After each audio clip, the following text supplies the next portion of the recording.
ಚರ್ಚೆ ಮಾಡಿದ್ದಾರೆ.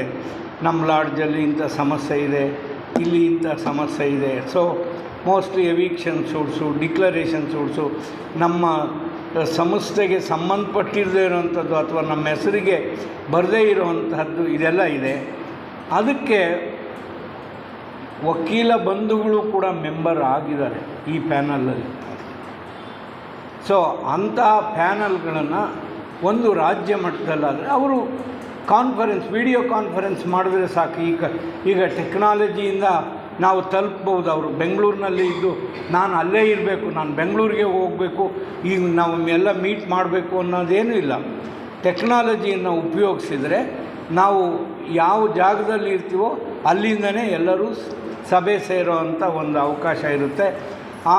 ಅಂಥ ಒಂದು 4 ಜನ 5 ಜನದ ವಕೀಲರುಗಳು ಗುಂಪನ್ನು ಮಾಡಿದರೆ ಹೈಕೋರ್ಟ್ನಲ್ಲಿ ಯಾರು ಪ್ರಾಕ್ಟೀಸ್ ಮಾಡ್ತಾ ಇದ್ದಾರೋ, ನಮ್ಮ ಥಿಯಾಸಫಿಗೆ ಸಂಬಂಧಪಟ್ಟಿರೋ ಅಂಥವರು ಯಾರು ಪ್ರಾಕ್ಟೀಸ್ ಮಾಡ್ತಾ ಇದ್ದಾರೋ ಅಂಥವ್ರು ಇದ್ದರೆ ಅವರು ಅದನ್ನೆಲ್ಲ ನೋಡಿಕೊಡ್ಬೇಕಲ್ಲ. ಅದು ಇಟ್ ಈಸ್ ದಿಸ್ ಡ್ಯೂಟಿ. ಅವ್ರು ಏನೋ ಫೀಸನ್ನು ನಾವು ನಿರೀಕ್ಷೆ ಮಾಡಬಾರ್ದು. ಖರ್ಚು ವೆಚ್ಚ ಎಲ್ಲ ಥಿಯಾಸಫಿ ಭರಿಸ್ಬೇಕು, ಎಕ್ಸ್ಪೆನ್ಸಸ್ ಮಾತ್ರ, ನಾಟ್ ಲಾಯರ್ಸ್ ಫೀಸ್. ಅದನ್ನು ಅವರು ಮುಕ್ತವಾಗಿ ಮಾಡಿಕೊಡ್ಬೇಕು. ಸ್ಥಳೀಯವಾಗಿ ಯಾವ್ಯಾವ ಈಗ ಚಿತ್ರದುರ್ಗದಲ್ಲಿ ಕೇಸ್ ಇದೆ ಅಂತ ಹೇಳಿದರೆ ಥಿಯಾಸಫಿನಲ್ಲಿ ಯಾರಿದ್ದಾರೋ ವಕೀಲರುಗಳು ಅವರು ಒಂದು ಆದ್ಯತೆಯ ಮೇಲೆ ಅವರು ಹೋಗಬೇಕು, ಆ ಕೇಸನ್ನು ತಗೋಬೇಕು, ಫ್ರೀಯಾಗಿ ನಡೆಸ್ಕೊಡ್ಬೇಕು ಎವಿಕ್ಷನ್ಸನ್ನು. ಇದು ಒಂದು ವಿಷಯ, ಒಂದು ಸಲಹೆಯನ್ನು ನಾನು ಕೊಡೋದು. ಇನ್ನೊಂದೇನೆಂದರೆ all cases need not be decided by courts of law. ನಮ್ಮ ಎಲ್ಲ ಪ್ರಕರಣಗಳು ಕೋರ್ಟ್ನೇ ತೀರ್ಮಾನ ಮಾಡಬೇಕು ಅನ್ನೋವಂಥದ್ದೇನಿಲ್ಲ.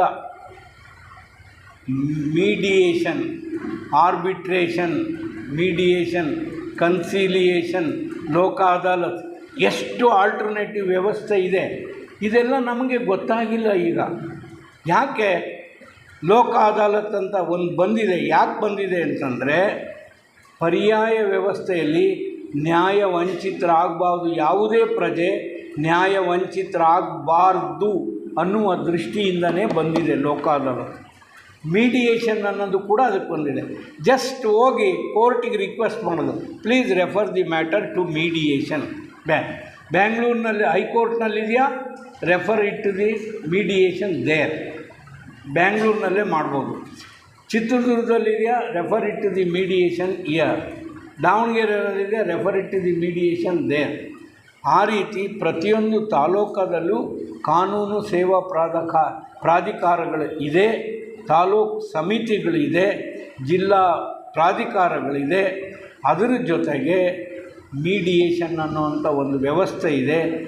ಇದನ್ನೆಲ್ಲ ನಾವು ಚೆನ್ನಾಗಿ ಉಪಯೋಗಿಸಿ ಅತಿ ಶೀಘ್ರವಾಗಿ ನಮ್ಮ ಪರಿಹಾರವನ್ನು ನಾವು ಪಡ್ಕೊಳ್ಳೋಕ್ಕೆ ಸಾಧ್ಯ ಆಗುತ್ತೆ.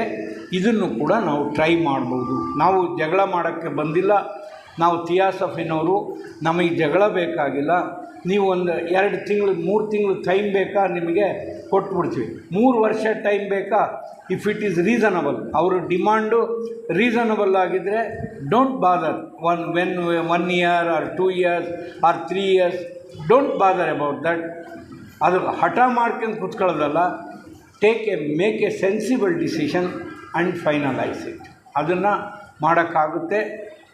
ಆ ರೀತಿಯ ಒಂದು ಅಪ್ರೋಚ್ ಮಾಡಿದ್ರೆ ಸರಿ ಹೋಗ್ಬೋದು ಅಂತ ಹೇಳ್ಕೊಂಡು ನನಗೆ ಕೊಟ್ಟ ಅವಕಾಶಕ್ಕಾಗಿ ನಿಮ್ಮೆಲ್ಲರಿಗೂ ಗೌರವಪೂರ್ವಕವಾಗಿ ವಂದಿಸಿ ನಮ್ಮ ಮಾತು ಮುಗಿಸ್ತೀನಿ. ನಮಸ್ಕಾರ. ಸಾಕಷ್ಟು ಸೂಕ್ತ ಸಲಹೆಗಳನ್ನು ಕೊಟ್ಟಿದ್ದಾರೆ. ನಿಜವಾಗ್ಲೂ ಆ ಸ್ಥಾನದಲ್ಲಿ ಕೆಲಸ ಮಾಡಿರುವಂಥ ಅನುಭವ ಎಷ್ಟು ಇದೆ ಅನ್ನೋದು ನಮಗೆ ಪರಿಚಯ ಆಯಿತು. ಬಿಲ್ಲಪ್ಪ ಸರ್ಗೆ ಧನ್ಯವಾದಗಳು. ಈಗ ನಮ್ಮ ಲಾಡ್ಜ್ಗಳು ನಾವು ಎಷ್ಟೋ ಸರಿ ಎಲ್ಲ ಹಣವನ್ನು ತೆಗೆದುಕೊಳ್ತೀವಿ, ಖರ್ಚು ಮಾಡ್ತೀವಿ.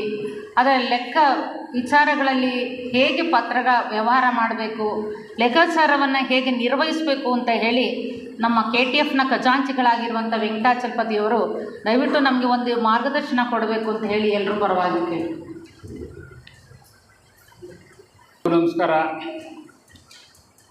ಈಗಾಗಲೇ ಸಾಕಾದಷ್ಟು ಸಮಯ ಆಗಿದೆ.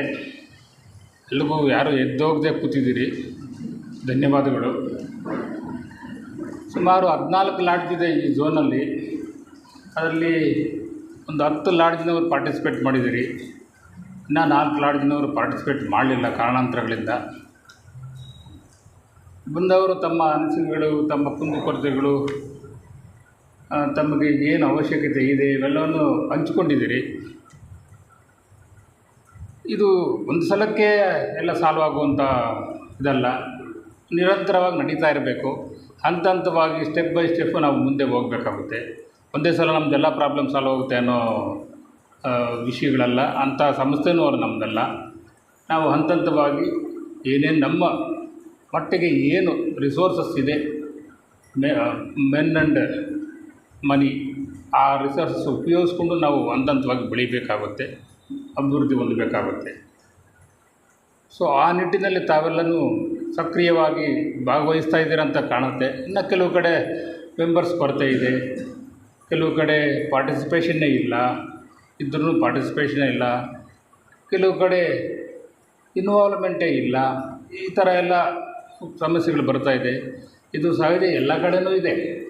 ಇದು ನಿಮ್ಮ ಜೂನ್ ಅಂತನೆಲ್ಲ ನಾವು ಕರ್ನಾಟಕದಲ್ಲೇ ನೋಡೋರಿದೆ, ಇಂಡಿಯಾದಲ್ಲೇ ನೋಡೋರಿದೆ, ಎಲ್ಲ ಕಡೆಯೂ ಇದೆ. Among all federations Karnataka federation is the best federation ಅಂತ ನಾವು ತಗೊಂಡಿದ್ದೀವಿ. ಇಂಥ ಬೆಸ್ಟ್ ಫೆಡರೇಷನ್ನಲ್ಲೇ ಈ ಥರ ಪರಿಸ್ಥಿತಿ ಇದೆ. ಇನ್ನು ಅದರ್ ಸೈಡ್ ಇರೋ ಫೆಡರೇಷನ್ ಯಾವ ಥರ ಇರ್ಬೋದೋ ಗೊತ್ತಿಲ್ಲ ನನಗೆ. ನಮ್ಮ ಈ ಫೆಡರೇಷನಲ್ಲಿ ಈ ಥರ ಇಂತಿಂಥ ಒಳ್ಳೊಳ್ಳೆ ಮಹಾತ್ಮರು ಇದ್ದ ಜಾಗ, ಈ ನಂಜುಂಡ ಶೆಟ್ಟರು ಅಂಥವರೆಲ್ಲ ಇದ್ದ ಜಾಗ, ಇಲ್ಲೇ ನೋಡಿ ಇಂತಹ ಪರಿಸ್ಥಿತಿಗಳು, ಇಂತಹ ಕುಂದುಕೊರತೆಗಳಿದೆ. ಬಟ್ ಅದು ಸಹಜವಾಗಿರುತ್ತೆ. ನಾವು ಅದನ್ನು ಮುನ್ನುಗ್ಗಿ ಮುಂದೆ ಹೋಗಿ ಸಾಧ್ಯವಾದಷ್ಟು ಸಾಲ್ವ್ ಮಾಡಿಕೊಂಡು ಹೋಗಬೇಕಾಗುತ್ತೆ. ಸೊ ಈ ದೃಷ್ಟಿನಲ್ಲಿ ಮೇಡಮ್ ಅವರು ಹೇಳಿದ್ರು, ಇದು ಲೆಕ್ಕಪತ್ರಗಳು ಯಾವ ಥರ ನಿರ್ವಹಿಸಬೇಕು ಅಂತ ಹೇಳ್ತೀವಿ ಅಂತ. ಇಲ್ಲಿ ಲೆಕ್ಕಪತ್ರಗಳನ್ನು ನಿರ್ವಹಿಸುವಂಥ ಲಾಡ್ಜ್ಗಳು ನನಗೆ ಮಟ್ಟಿಗೆ ಕಾಣಿಸಲೇ ಇಲ್ಲ. ಅಂಥ ದೊಡ್ಡದಾಗಿ ಲೆಕ್ಕಪತ್ರಗಳು ಕೆಲವು ಮಾತ್ರ ಚಿತ್ರದುರ್ಗ, ಹೊಸದುರ್ಗ, ಇಂಥ ಕಡೆ, ಈ ಹುಳಿಯಾರು, ಇಂಥ ಕಡೆ ಒಂದಷ್ಟು ಲೆಕ್ಕಪತ್ರಗಳಿರ್ಬೋದು. ಬೇರೆ ಕಡೆ ಎಷ್ಟು ಜನ ನಿಮ್ಮ 14 ಲಾಡ್ಜ್ಗಳಲ್ಲಿ ಎಷ್ಟು ಜನ ಬ್ಯಾಂಕ್ ಅಕೌಂಟ್ ಓಪನ್ ಮಾಡಿದ್ದೀರಿ? 1 2 3 4 5. ಸೊ 14 ಲಾಡ್ಜ್ಗಳಲ್ಲಿ 4-5 ಕಡೆನೂ ಬ್ಯಾಂಕ್ ಅಕೌಂಟ್ ಓಪನ್ ಮಾಡ್ತೀವಿ. ನಮ್ಮ ಹತ್ರ ವ್ಯವಹಾರ ಇದ್ದರೆ ಸಾಧ್ಯವಾದಷ್ಟು ಬ್ಯಾಂಕಲ್ಲಿ ಮಾಡಬೇಕು. ಆ ಬ್ಯಾಂಕಲ್ಲಿ ಮಾಡಿದ್ರೆ ನಮಗೆ ಟ್ರಾನ್ಸ್ಪರೆನ್ಸಿ ಇರುತ್ತೆ, ಯಾರಿಗೂ ಏನು ಡೌಟ್ ಬರೋಲ್ಲ. ರಿಸೀಟ್ ಆಗಿದ್ದಾಗಲಿ ಪೇಮೆಂಟ್ ಆಗಿದ್ದಲ್ಲಿ ಥ್ರೂ ಬ್ಯಾಂಕ್ ಮಾಡಿದ್ರೆ ಸಣ್ಣ ಪುಟ್ಟದು ಓಕೆ.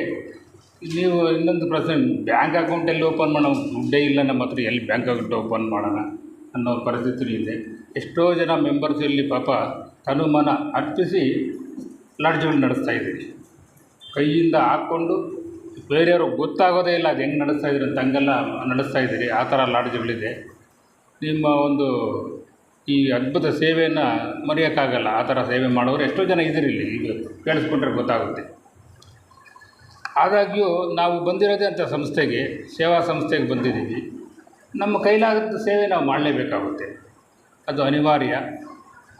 ಆ ದೃಷ್ಟಿನಲ್ಲಿ ನಾವು ಇದು ಸೇವಾ ಸಂಸ್ಥೆಗೆ ಬಂದಿದ್ದೀವಪ್ಪ, ನಾನು ಏನು ಮಾಡ್ತಾಯಿದ್ದೀನಿ ಅಂತ ನಾವು ಬರ್ಡನ್ ಫೀಲ್ ಆಗಬಾರ್ದು.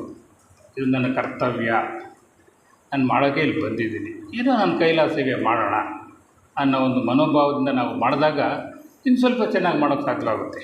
ಇನ್ನೂ ಸ್ವಲ್ಪ ಉತ್ಸಾಹದಿಂದ ಮಾಡೋಕ್ಕೆ ಸಾಧ್ಯ ಆಗುತ್ತೆ. ಅಯ್ಯೋ ಯಾರೂ ಬರಲ್ಲ, ಯಾರೂ ಹೋಗಲ್ಲ, ನಾವೇನು ಮಾಡೋಣ ಇಲ್ಲಿ ಅಂತ. ನಾವು ಬಂದಿದ್ದೀವಲ್ಲ, ನಾವು ಕೈಲಾಗಿದ್ದು ನಾವು ಮಾಡೋಣ. ನಮ್ಮ ಕೈಲಾದ ಮಾಡಿ ನಮ್ಮ ನೋಡ್ಕೊಂಡು ನಾನು 3 ಜನ 4 ಜನ ಬರ್ತಾರೆ, ಹಂಗೆ ಜಾಸ್ತಿ ಆಗುತ್ತೆ. ಸೊ ಅದು ನಾವು ಎಸ್ಪೆಷಲಿ ಈಗಿನ ಜನ್ರೇಷನ್ಗೆ ಈ ಆಧ್ಯಾತ್ಮಿಕತೆಯೇ ಬೇಕಿಲ್ಲ ಅನ್ನೋ ಥರ ನಮ್ಮ ಜಡ್ಜ್ ಸಾಹೇಬ್ರು ಹೇಳ್ತಾಯಿದ್ರು. ಆಧ್ಯಾತ್ಮಿಕತೆಯಿಂದ ದೂರ ಉಳಿದ್ಬಿಟ್ಟಿದ್ದಾರೆ. ಬಟ್ ಅವರು ತರಬೇಕು ಆಧ್ಯಾತ್ಮಿಕತೆಗೆ. ಅವ್ರಿಗೆ ಯಾವ ರೀತಿ ಡೈರೆಕ್ಷನ್ ಕೊಟ್ಟರೋ, ಯಾವ ರೀತಿ ಹೇಳ್ತೀವೋ, ಹೇಳಿದ್ರೆ ಅವರಿಗೆ ಅರ್ಥ ಆಗುತ್ತೋ, ಯಾವ ರೀತಿ ಅವ್ರಿಗೆ ಅಟ್ರಾಕ್ಟ್ ಆಗುತ್ತೋ ಆ ರೀತಿಯಲ್ಲಿ ನಾವು, ಇಷ್ಟೆಲ್ಲ ವಯಸ್ಸಾಗಿದೆ ನಮಗೆ, ನಾವು ಸ್ವಲ್ಪ ನಮ್ಮ ಅನುಭವಗಳನ್ನು ಬಳಸ್ಕೊಂಡು ಅವ್ರ ದಾರಿಗೆ ತರಬೇಕಾಗುತ್ತೆ. ತಂದಾಗ ಡೆಫಿನೆಟ್ಲಿ ಇವಾಗ ಎಕ್ಸಾಂಪಲ್ಲು, ಒಂದು ಫ್ಯಾಮ್ಲಿನಲ್ಲಿ ನಾವಿದ್ದೀವಿ, ಪೇರೆಂಟ್ಸ್ ಇದ್ದೀವಿ, ನಮ್ಮ ಮಕ್ಕಳು ಮೊಮ್ಮಕ್ಕಳು ಇರ್ತಾರೆ.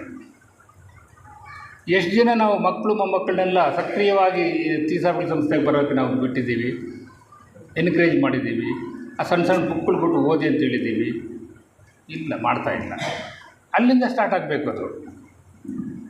ಅಲ್ಲಿಂದ ಸ್ಟಾರ್ಟ್ ಆದರೆ ಆಟೋಮೆಟಿಕ್ಕಾಗಿ ಯಾರು ತಂದೆ ತಾಯಿ ಮಕ್ಕಳಿಗೆ ಬಿಟ್ಟಿದ್ದಾರೋ ಅಂಥವರು ಪಾರ್ಟಿಸಿಪೇಟ್ ಮಾಡ್ತಾಯಿದ್ದಾರೆ ಇವಾಗ. ಇಲ್ಲೇ ಅಲ್ಲ, ಎಲ್ಲ ಕಡೆನೂ ಅಷ್ಟೇ. ನಾವು ಆ ಪ್ರಯತ್ನಗಳಾದರೂ ಮಾಡಬೇಕು ನಮ್ಮ ಕಡೆಯಿಂದ. ಅದು ಚಿಕ್ಕ ಕಾಂಟ್ರಿಬ್ಯೂಷನ್. ನಾವು ಬಂದಿದ್ದೀವಪ್ಪ, ನಮಗೆಲ್ಲ ಮುಗಿಸ್ಕೊಂಡು ಇಲ್ಲಿ ಬಂದಿದ್ದೀವಿ, ಆಯಿತು. ಅವ್ರಿಗೆ ಎಲ್ಲನೂ ಇದೆ, ಇನ್ನು ಬೇರೆ ಅವ್ರ ಲೈಫ್ ಜಾಸ್ತಿ ಇದೆ. ಬಟ್ ಇರೋ ಸಮಯದಲ್ಲಿ ಸ್ವಲ್ಪ ಸ್ವಲ್ಪ ಅವ್ರು ತುಂಬಬೇಕು. ಆಧ್ಯಾತ್ಮಿಕ ಬಗ್ಗೆ ತುಂಬಬೇಕು, ಮಹಾತ್ಮರ ಬಗ್ಗೆ ತುಂಬಬೇಕು, ಒಳ್ಳೊಳ್ಳೆ ಪುಸ್ತಕಗಳ ಬಗ್ಗೆ ಜ್ಞಾನ ಕೊಡಬೇಕು. ಯಾವಾಗಾದರೂ ರಜೆಗಳಿದ್ದಾಗ ಸಾಮಾನ್ಯವಾಗಿ ನಮ್ಮ ಲಾಡ್ಜ್ಗಳಲ್ಲಿ ಸಂಡೇಸು ಎಲ್ಲ ಪ್ರೋಗ್ರಾಮ್ಸ್ ಆಗೋದು, ಕರ್ಕೊಂಬರ್ಬೇಕು. ಕರ್ಕೊಂಬಂದು ಅಲ್ಲಿ ಪಾರ್ಟಿಸಿಪೇಟ್ ಮಾಡಿಸ್ಬೇಕು, ಅವ್ರನ್ನ ಇನ್ವಾಲ್ವ್ ಮಾಡಿಸ್ಬೇಕು, ಏನೋ ಒಂದು ಕಾರ್ಯಕ್ರಮದಲ್ಲಿ ಮಾಡಿಸ್ಬೇಕು. ಹಿಂಗೆ ಮಾಡ್ತಾ ಹೋದರೆ ಹೊಸ ನ್ಯೂ ಜನ್ರೇಷನ್ನು ಬರೋಕ್ಕೆ ಸ್ವಲ್ಪ ಸಾಧ್ಯವಾಗುತ್ತೆ. ಏಕೆಂದರೆ ನಾವು ಅದೇ ಅವಾಗ ಹೇಳ್ತಾರೆ ಎಲ್ಲ 80s 70s 80s ನಲ್ಲಿದ್ದೀವಿ, ನಾವೇನು ಮಾಡೋಕ್ಕೆ ಸಾಧ್ಯ ಅಂತ ಅಟ್ಲೀಸ್ಟ್ ಇದಾದರೂ ಮಾಡಬೇಕು. ನಾವು ಇದು ಮಾಡೋಕ್ಕೆ ಸಾಧ್ಯ ಆಗುತ್ತೆ. 10ರಲ್ಲಿ 5 ಜನ ಆದರೂ ಬರ್ತಾರೆ. ಪ್ರಯತ್ನ ಪಟ್ಟರೆ ನಾವು 10 ಮಕ್ಕಳಲ್ಲಿ 5 ಜನ ಆದರೂ ಬರ್ತಾರೆ. 10 ಮೊಮ್ಮಕ್ಕಳಲ್ಲಿ 5 ಜನ ಮೊಮ್ಮಕ್ಕಳಾದರೂ ಬರ್ತಾರೆ. 10 ಜನ ಮಕ್ಕಳಲ್ಲಿ 3-4 ಜನ ಆದರೂ ಬರ್ತಾರೆ. ಈ ಕಡೆ ಸ್ವಲ್ಪ ಆದರೂ ಗಮನ ಕೊಡ್ತಾರೆ. ನಮ್ಮ ಅಪ್ಪ ಅಮ್ಮ ಹೋಗ್ತಾ ಇದ್ದಾರಲ್ಲಪ್ಪ, ಏನೋ ನಾವು ತಿಳ್ಕೊಂಬೋಣ ಹೋಗಿ ಅನ್ನೋ ಒಂದು ಬರುತ್ತೆ. ಸೊ ಆ ಥರ ನಾವು ಮಾಡಬೇಕಾಗುತ್ತೆ. ಇನ್ನು ಲೆಕ್ಕಪತ್ರಗಳ ಬಗ್ಗೆ ಬಂದರೆ, ನೀವು ಅದೇ ಯಾವಾಗ ಹೇಳ್ದಂಗೆ ಸಾಧ್ಯವಾದಷ್ಟು ನೀವು ಅಕೌಂಟ್ ಓಪನ್ ಮಾಡಿ, ಅಕೌಂಟ್ ಮೂಲಕ ನೀವು ವ್ಯವಹಾರಗಳು ಮಾಡಿ. ಮತ್ತು ಮಂತ್ಲಿನೋ ಇಲ್ಲ 3 ತಿಂಗಳಿಗೊಂದು ಲಾಸ್ಟಿಗೆ ವರ್ಷಕ್ಕೊಂದೇ ಒಂದು ಸಲ ಎಷ್ಟು ನಿಮ್ಗೆ ಇನ್ಕಮ್ ಬಂತು, ಎಷ್ಟು ಖರ್ಚಾಯಿತು ಅದೊಂದು ರಿಪೋರ್ಟ್ ಮಾಡಿ ನೀವು ಒಂದು ಕಾಪಿ ಇಟ್ಕೊಂಡು ನಮಗೂ ಒಂದು ಕಳಿಸಿ, KTFಗೆ ಒಂದು ಕಾಪಿ ಕಳಿಸಿ. ನಾವು ಅಟ್ಲೀಸ್ಟ್ ನಾವು ರಿವ್ಯೂ ಮಾಡಿದ್ವಿ, ಏನು ಆಗ್ತಾಯಿದೆ, ಏನು ಯಾವ ಥರ ಕ್ರೋಢೀಕರಿಸ್ತಾ ಇದ್ದಾರೆ, ಖರ್ಚುಗಳಾಗಿ ಮಾಡ್ತಾ ಇದ್ದಾರೆ, ಯಾವ ಥರ ಕಾರ್ಯಕ್ರಮ ಮಾಡ್ತಾರೆ ನಮಗೂ ಗೊತ್ತಾಗುತ್ತೆ. ಅಷ್ಟೇ ಅಲ್ಲ, ನೀವು ಇಲ್ಲ ಬ್ಯಾಂಕ್ ಅಕೌಂಟ್ ಓಪನ್ ಮಾಡಿದ್ರೆ ನೀವು ಏನಾದರೂ ಇಂಡಿಯನ್ ಸೆಕ್ಷನಿಂದನೋ ಇಲ್ಲ KTFಯಿಂದನೋ ಏನಾದರೂ ಹಣ ತೊಗೋಬೇಕಾದ್ರೆ, ಫಾರ್ ಎಕ್ಸಾಂಪಲ್ ಎಷ್ಟೋ ಕಡೆ ಲಾಡ್ಜಲ್ಲೂ ಇದೆ, ಅವ್ರು ನಮ್ಮ ಹತ್ರ ಡೆಪಾಸಿಟ್ ಇಟ್ಟಿದ್ದಾರೆ, ಅದ್ರ ಮೇಲೆ ಇಂಟ್ರೆಸ್ಟ್ ಕೊಡಬೇಕಂದ್ರೆ ಅವ್ರದ್ದು ಬ್ಯಾಂಕ್ ಅಕೌಂಟ್ ಇಲ್ಲ. ನಾವು ಬ್ಯಾಂಕೇ ಪೇಮೆಂಟ್ ಮಾಡಬೇಕು, ಇಲ್ಲಾಂದರೆ ಆಡಿಟರ್ ಅಬ್ಜೆಕ್ಷನ್ ಆಗ್ತಾರೆ ನಮಗೆ, ನೀವು ಯಾಕೆ ಹೆಂಗೆ ಕ್ಯಾಶಲ್ಲಿ ಕೊಟ್ರಿ ಅಂತಾರೆ. ಅಂಥದ ಕಡೆ ನೀವು ಬ್ಯಾಂಕ್ ಅಕೌಂಟ್ ಓಪನ್ ಮಾಡಲೇಬೇಕಾಗುತ್ತೆ. ದಯವಿಟ್ಟು ಬ್ಯಾಂಕ್ ಅಕೌಂಟ್ ಓಪನ್ ಮಾಡೋಕ್ಕೆ ಪ್ರಯತ್ನ ಪಡಿ. ಆಗುತ್ತೆ, ಯಾವುದೋ ಒಂದು ರೀತಿಯಲ್ಲಿ ಒಂದು ಕೋಆಪ್ರೇಟಿವ್ ಬ್ಯಾಂಕ್ ಆದರೂ ಪರವಾಗಿಲ್ಲ, ಓಪನ್ ಮಾಡಿಕೊಂಡು ಅದ್ರ ಮೂಲಕ ವ್ಯವಹಾರ ಮಾಡಿ. ಆ ಥರ ಮಾಡಿದಾಗ ಇವಾಗ ಇಂಡಿಯನ್ ಸೆಕ್ಷನ್ ನಾವು ಒಂದು ಪ್ರಪೋಸಲ್ ಕಳಿಸಿದ್ರೆ ಅವ್ರ ಬ್ಯಾಂಕ್ ಡೀಟೇಲ್ಸ್ ಕೊಡಿ ಅಂತಾರೆ. ಕೆಲವು ದಿನ ನಮ್ಮದೇ ಬ್ಯಾಂಕ್ ಅಕೌಂಟ್ ಕೊಟ್ಟು ತರಿಸಿದ್ದೀವಿ, ಬಟ್ ಅದು ಅಬ್ಜೆಕ್ಷನ್ ಮಾಡ್ತಾರೆ, ಅವರು ಅಬ್ಜೆಕ್ಷನ್ ಮಾಡ್ತಾರೆ. ಅದನ್ನು ಸಾಧ್ಯವಾದಷ್ಟು ಬ್ಯಾಂಕ್ ಅಕೌಂಟ್ ಓಪನ್ ಮಾಡೋಕ್ಕೆ ಪ್ರಯತ್ನ ಮಾಡಿ ಅಂತ ನನ್ನ ಮನವಿ. ಇನ್ನು ನಾವು ಆವಾಗಲೇ ಒಂದು 2 ಇಯರ್ಸ್ ಬ್ಯಾಕೆ ಈ ಪ್ರಸಾರ ಮತ್ತು ಪ್ರಸಾರದ ಬಗ್ಗೆ TSV ಪ್ರಚಾರ ಮತ್ತು ಪ್ರಸಾರದ ಬಗ್ಗೆ ಸ್ವಲ್ಪ ಸ್ಟೆಪ್ಸ್ ತಗೊಂಡು ಒಂದು 10 ಬುಕ್ಕು ಉಚಿತವಾಗಿ ನಿಮಗೆ ಕೊಡ್ತೀವಿ. ಒಂದು ಸ್ಮಾಲ್ ನಿಮ್ಮ ಲಾಡ್ಜ್ಗಳಲ್ಲಿ ಎಲ್ಲೆಲ್ಲಿ ಸಾಧ್ಯವೋ ಅಲ್ಲಿ ಲಾಡ್ಜಲ್ಲಿ ಒಂದು ಲೈಬ್ರರಿ ಮಾಡಿ ಆ 10 ಬುಕ್ ಫ್ರೀಯಾಗಿ ಕೊಡ್ತೀವಿ. ಇನ್ನೂ ಒಂದು 10 ಬುಕ್ಕು ನಿಮಗೆ ಮಾರೋಕ್ಕೆ ಕೊಡ್ತೀವಿ. ಏನು ದುಡ್ಡು ಕೊಡಬೇಡಿ, ಮಾರಿದ ಮೇಲೆ ದುಡ್ಡು ಕೊಟ್ಟು ಮತ್ತು ಅದಕ್ಕೆ ವಾಪಸ್ಸು ಎಷ್ಟು ಬೇಕೋ ಬುಕ್ ಅದು ತಗೊಳ್ಳಿ ಅಂತ ಹೇಳಿದ್ದೀವಿ. ಬಟ್ ಅದು ಯಾಕೋ ಅಷ್ಟು ಸರಿಯಾಗಿ ಇನ್ನೂ ಪ್ರೋಗ್ರೆಸ್ ಆಗ್ತಾಯಿಲ್ಲ. ದಯವಿಟ್ಟು ಈ ಕಡೆ ಗಮನ ಹರಿಸಿ. ನಾವು ಪ್ರಸಾರ ಮಾಡಬೇಕಾದ್ರೆ ಇವೆಲ್ಲ ಮಾಡಬೇಕಾಗುತ್ತೆ. ಒಂದೊಂದು ಫ್ರೀಯಾಗಿ ಬುಕ್ ಕೊಡ್ತೀವಿ, ಬಂದು ಓದಿ ಲೈಬ್ರರಿ ಕೂತ್ಕೊಂಡು ಹೋಗಿ. ಯಾರಿಗಾದ್ರೂ ಬೇಕಾದರೆ ನಿಮ್ಗೆ ಇನ್ನೂ ಒಂದು ಫ್ರೀಯಾಗಿ 10 ರೂಪಾಯಿ 10 ಬುಕ್ ಕೊಟ್ಟಿರ್ತೀವಿ, ಅದನ್ನು ನೀವು ಅವ್ರಿಗೆ ಸೇಲ್ ಮಾಡಿ ಆ ಬಂದ ದುಡ್ಡು ನಮ್ಗೆ ಕಳಿಸಿದ್ರೆ ಮತ್ತು ಅದಕ್ಕೆ ಈಕ್ವಲೆಂಟಾಗಿ ನಿಮ್ಗೆ ಬುಕ್ಸ್ ವಾಪಸ್ ಕಳಿಸ್ತೀವಿ. ಎಲ್ಲ ನಾವೇ ಎಲ್ಲ ಇನ್ವೆಸ್ಟ್ ಮಾಡಿರ್ತೀವಿ, ನೀವು ಜಸ್ಟ್ ಅದು ಮ್ಯಾನೇಜ್ ಮಾಡೋದಿರ್ತೀವಿ. ಇದು ಆ್ಯಕ್ಚುಲಿ ಸರಿಯಾಗಿ ನಡೆದರೆ ಮುಂದಿನ ದಿನಗಳಲ್ಲಿ ನಮ್ಮದು 53 ಬುಕ್ಸ್ ಪಬ್ಲಿಕೇಷನ್ ಇದೆ. 53 ಕನ್ನಡದಲ್ಲಿ ಬುಕ್ಸು ಪಬ್ಲಿಷ್ ಮಾಡಿದ್ವಿ ನಾವು ಇಲ್ಲಿವರೆಗೂ. 53 ಬುಕ್ಗಳನ್ನು ಬೇಕಾದರೆ ನಿಮಗೆ ಕೊಡೋಕ್ಕೆ ನಾವು ಪ್ರಯತ್ನ ಪಡ್ಬೋದು. ನಾವು ನಮ್ಮ ಕಂಪ್ನಿನಲ್ಲೋ ಇಲ್ಲ JGMಲ್ಲೋ ಅಪ್ರೂವಲ್ ತಗೊಂಡು ಮುಂದೆ 53 ಬುಕ್ಗಳನ್ನು ಲಾಟ್ರಿಗೆ ಕೊಡೋದು, ಫ್ರೀಯಾಗಿ ಕೊಡೋದು.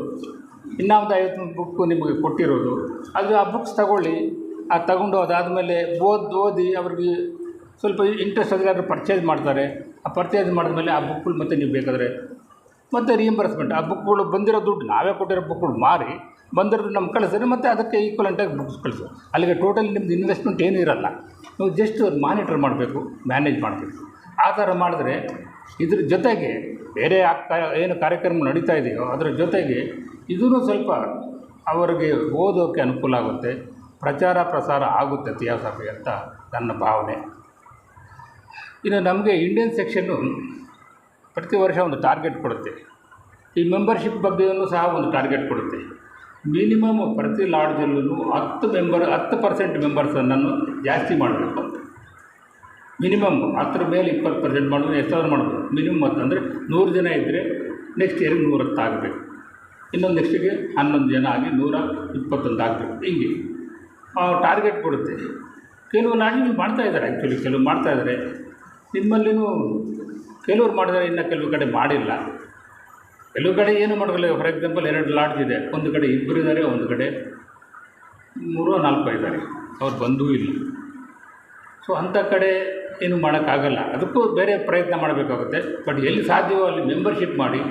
ಆ ಮೆಂಬರ್ಶಿಪ್ ಮಾಡಬೇಕಾದ್ರೆ ನಮ್ಮಂಥ ಮುದುಕರು ಜಾಸ್ತಿ ಮಾಡಬೇಡಿ, ಸ್ವಲ್ಪ ಯಂಗ್ಸ್ಟರ್ಸ್ ಮಾಡಿ. ಅಲ್ಲಿ ಸ್ವಲ್ಪ ಯಂಗ್ಸ್ಟರ್ಸ್ ಹಿಡ್ಕೊಂಡು ಅವ್ರ ಮೆಂಬರ್ಸ್ ಮಾಡಿ. ಸ್ಕೂಲ್ಗಳಿಗೆ ಹೋಗಿ, ಕಾಲೇಜುಗಳಿಗೆ ಹೋಗಿ. ಫಾರ್ ಎಕ್ಸಾಂಪಲ್ ದಾವಣಗೆರೆಯಲ್ಲಿ ಅವ್ರದ್ದು 300-400 ಜನ ಮೆಂಬರ್ಸ್ ಮಾಡಿದ್ದಾರೆ 2-3 ಇಯರ್ಸಿಂದ ನಮ್ಮ ಡೈರೆಕ್ಟರ್ಸ್ ಮೇಲೆ. ಹಂಗೆ ಮಾಡಿದ್ರೆ ಅಟ್ಲೀಸ್ಟ್ ಅಷ್ಟು ದಿನದಲ್ಲಿ ಒಂದು 10% ಆದರೂ ಉಳ್ಕೊಂಡ್ರು ಅವರು ಒಳ್ಳೆಯ ಸಿಟಿಜನ್ಸ್ ಆಗ್ತಾರೆ, ನಾಳೆ ಬೆಳಗ್ಗೆ CSRs ಆಗ್ತಾರೆ.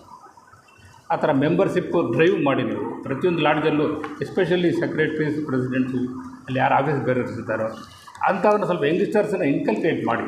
ನಿಮ್ಮ ಮನೆ ಮಕ್ಕಳಾದರೂ ಪರವಾಗಿಲ್ಲ, ಬೇರೆ ಮಕ್ಕಳಾದರೂ ಪರವಾಗಿಲ್ಲ, ಸ್ವಲ್ಪ ಇಂಟ್ರೆಸ್ಟ್ ಬರೋ ಥರ ಮಾಡಿ. ಅದು ಈ ಡ್ರೈವು ಸ್ವಲ್ಪ ಯಂಗ್ಸ್ಟರ್ಸನ್ನು ಮಾಡಿ. ಬರೀ ನಮ್ಮ ಥರ 70-80 ಆದವ್ರು ಮಾಡಿದ್ರೆ ಪಾಪ ಬರ್ತಾರೆ, ಒಳ್ಳೆಯದೇ, ಅವರು ಬರಲಿ, ಅವ್ರಿಗೂ ಬೇಕಾಗಿರೋದೇ ಜ್ಞಾನ. ಅಟ್ಲೀಸ್ಟ್ ಈ ಸ್ಟೇಜಲ್ಲೆಲ್ಲ ಬಂದು ಜ್ಞಾನ ತಿಳ್ಕೊಳ್ಳಿ. ಅದ್ರ ಜೊತೆಗೆ ಯಂಗ್ಸ್ಟರ್ಸ್ ಮಾಡಿದ್ರೆ ಈ ಸಂಸ್ಥೆ ನಡಿಬೇಕಾದ್ರೆ ಆ ಥರ ಯಂಗ್ಸ್ಟರ್ಸಿಂದ ಸಾಧ್ಯ. ನಮ್ಮಂಥವ್ರಿಂದಲೇ ಆಗಲ್ಲ. ಸಂಸ್ಥೆ ಚೆನ್ನಾಗಿ ಗಟ್ಟಿಮುಟ್ಟಿಯಾಗಿ ನಡೀಬೇಕಾದ್ರೆ ಯಂಗ್ಸ್ಟರ್ಸ್ ಮುಂದೆ ಬರಬೇಕು. ಯಂಗ್ಸ್ಟರ್ಸ್ ಇತಿಹಾಸಗಳ ಬಗ್ಗೆ ತಿಳ್ಕೊಬೇಕು, ಅವರಲ್ಲಿ ಆಸಕ್ತಿ ಬರಬೇಕು, ಅಲ್ಲಿಂದ ಮುಂದೆ ಸಾಗಬೇಕಾಗುತ್ತೆ. ಆದ್ದರಿಂದ ದಯವಿಟ್ಟು ಆ ಕೆಲಸ ಮಾಡಿ.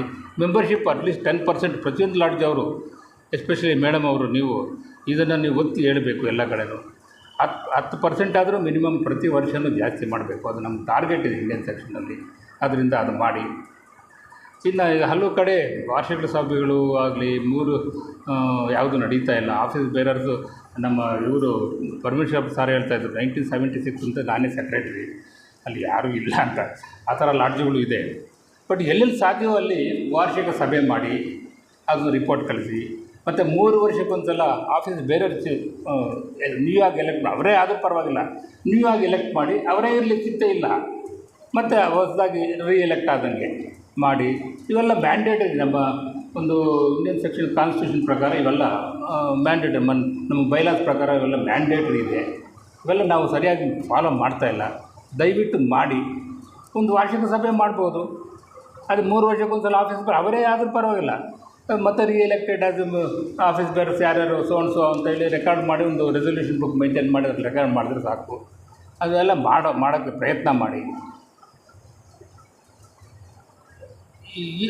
ಇವಾಗ ಎಲ್ಲೆಲ್ಲಿ ಆಸ್ತಿಗಳಿದೆಯೋ ಅವೆಲ್ಲ ಸ್ವಲ್ಪ ಅಪ್ಡೇಟ್ ಮಾಡಿ. ಕೆಲವು ಮೆಜಾರಿಟಿ ಕಡೆ ಟ್ಯಾಕ್ಸ್ ಎಕ್ಸಂಪ್ಷನ್ ಇದೆ, ಎಲ್ಲಿ ಟ್ಯಾಕ್ಸ್ ಕಟ್ಟಬೇಕೋ ಅಲ್ಲಿ ಕಟ್ಟಿ. ಅದು ನಮ್ಮ ಇಂಡಿಯನ್ ಸೆಕ್ಷನ್ಗೆ ಸಂಬಂಧಪಟ್ಟಿದ್ರೆ ಅವರು ಕೊಡ್ತಾರೆ. KTF ಸಂಬಂಧಪಟ್ಟಿದ್ದರೆ ನಾವು ಆ ಟ್ಯಾಕ್ಸನ್ನು ರಿಯಂಬರ್ಸ್ ಮಾಡಿರ್ತೀವಿ. ನೀವು 1000 ರೂಪಾಯಿ ಟ್ಯಾಕ್ಸ್ ಕಟ್ಟಿ ನಾನು 1000 ರೂಪಾಯಿ ಕೊಟ್ಟಿದ್ದೀನಿ ರಸೀದು ಕಳಿದ್ರೆ ನಾವು KTFನ ರಿಯಂಬರ್ಸ್ಮೆಂಟ್ ಮಾಡ್ತೀವಿ ಕಟ್ಟಿ. ಅದಕ್ಕಿಂತ ಇವಾಗ ಇಂಪಾರ್ಟೆಂಟು ಎಲ್ಲ ಆಸ್ತಿಗಳಿಗೂ ಈ ಖಾತೆ ಮಾಡಿಸ್ಬೇಕಾಗಿದೆ. ಈ ಖಾತೆ ಕಂಪಲ್ಸರಿ ಆಗಿದೆ. ಸಾಧ್ಯವಾದಷ್ಟು ನಿಮ್ಮ ಆಸ್ತಿಗಳಿಗೆ ಈ ಖಾತೆ ಮಾಡಿಸಿ. ಆವಾಗ ಏನೇ ಪ್ರಾಬ್ಲಮ್ಸ್ ಎಲ್ಲ ಈಚೆಗೆ ಬರುತ್ತೆ. ಈ ಖಾತೆ ಮಾಡಿದ್ರೆ ಅಲ್ಲಿಗೆ ಅದು ಆಸ್ತಿ ಭದ್ರ ಆಗುತ್ತೆ. ನಮ್ಮ ಸಮಸ್ಯೆ ಭದ್ರ ಆಗುತ್ತೆ. ಈ ಖಾತೆ ಮಾಡಿಸೋಕ್ಕೆ ಪ್ರಯತ್ನ ಮಾಡಿ. ಎಲ್ಲ ಲಾಡ್ಜ್ಗಳು ಎಲ್ಲೆಲ್ಲಿ ಆಸ್ತಿ ಇದೆಯೋ ಅಲ್ಲಿ ಈ ಖಾತೆಗಳು ಮಾಡ್ತೀವಿ. ಅದು ಭಾರಿ ಇಂಪಾರ್ಟೆಂಟು. ಇದು ದಯವಿಟ್ಟು ನೀವು ಮೀಟಿಂಗ್ಗಳಲ್ಲೆಲ್ಲ ಹೇಳಬೇಕಾಗುತ್ತೆ. ಆಫೀಸ್ ಬೇರೆಯವರು, ಜೋನಲ್ ಆರ್ಗನೈಸರ್ಸ್ ಅವರು ಹೇಳಬೇಕಾಗುತ್ತೆ.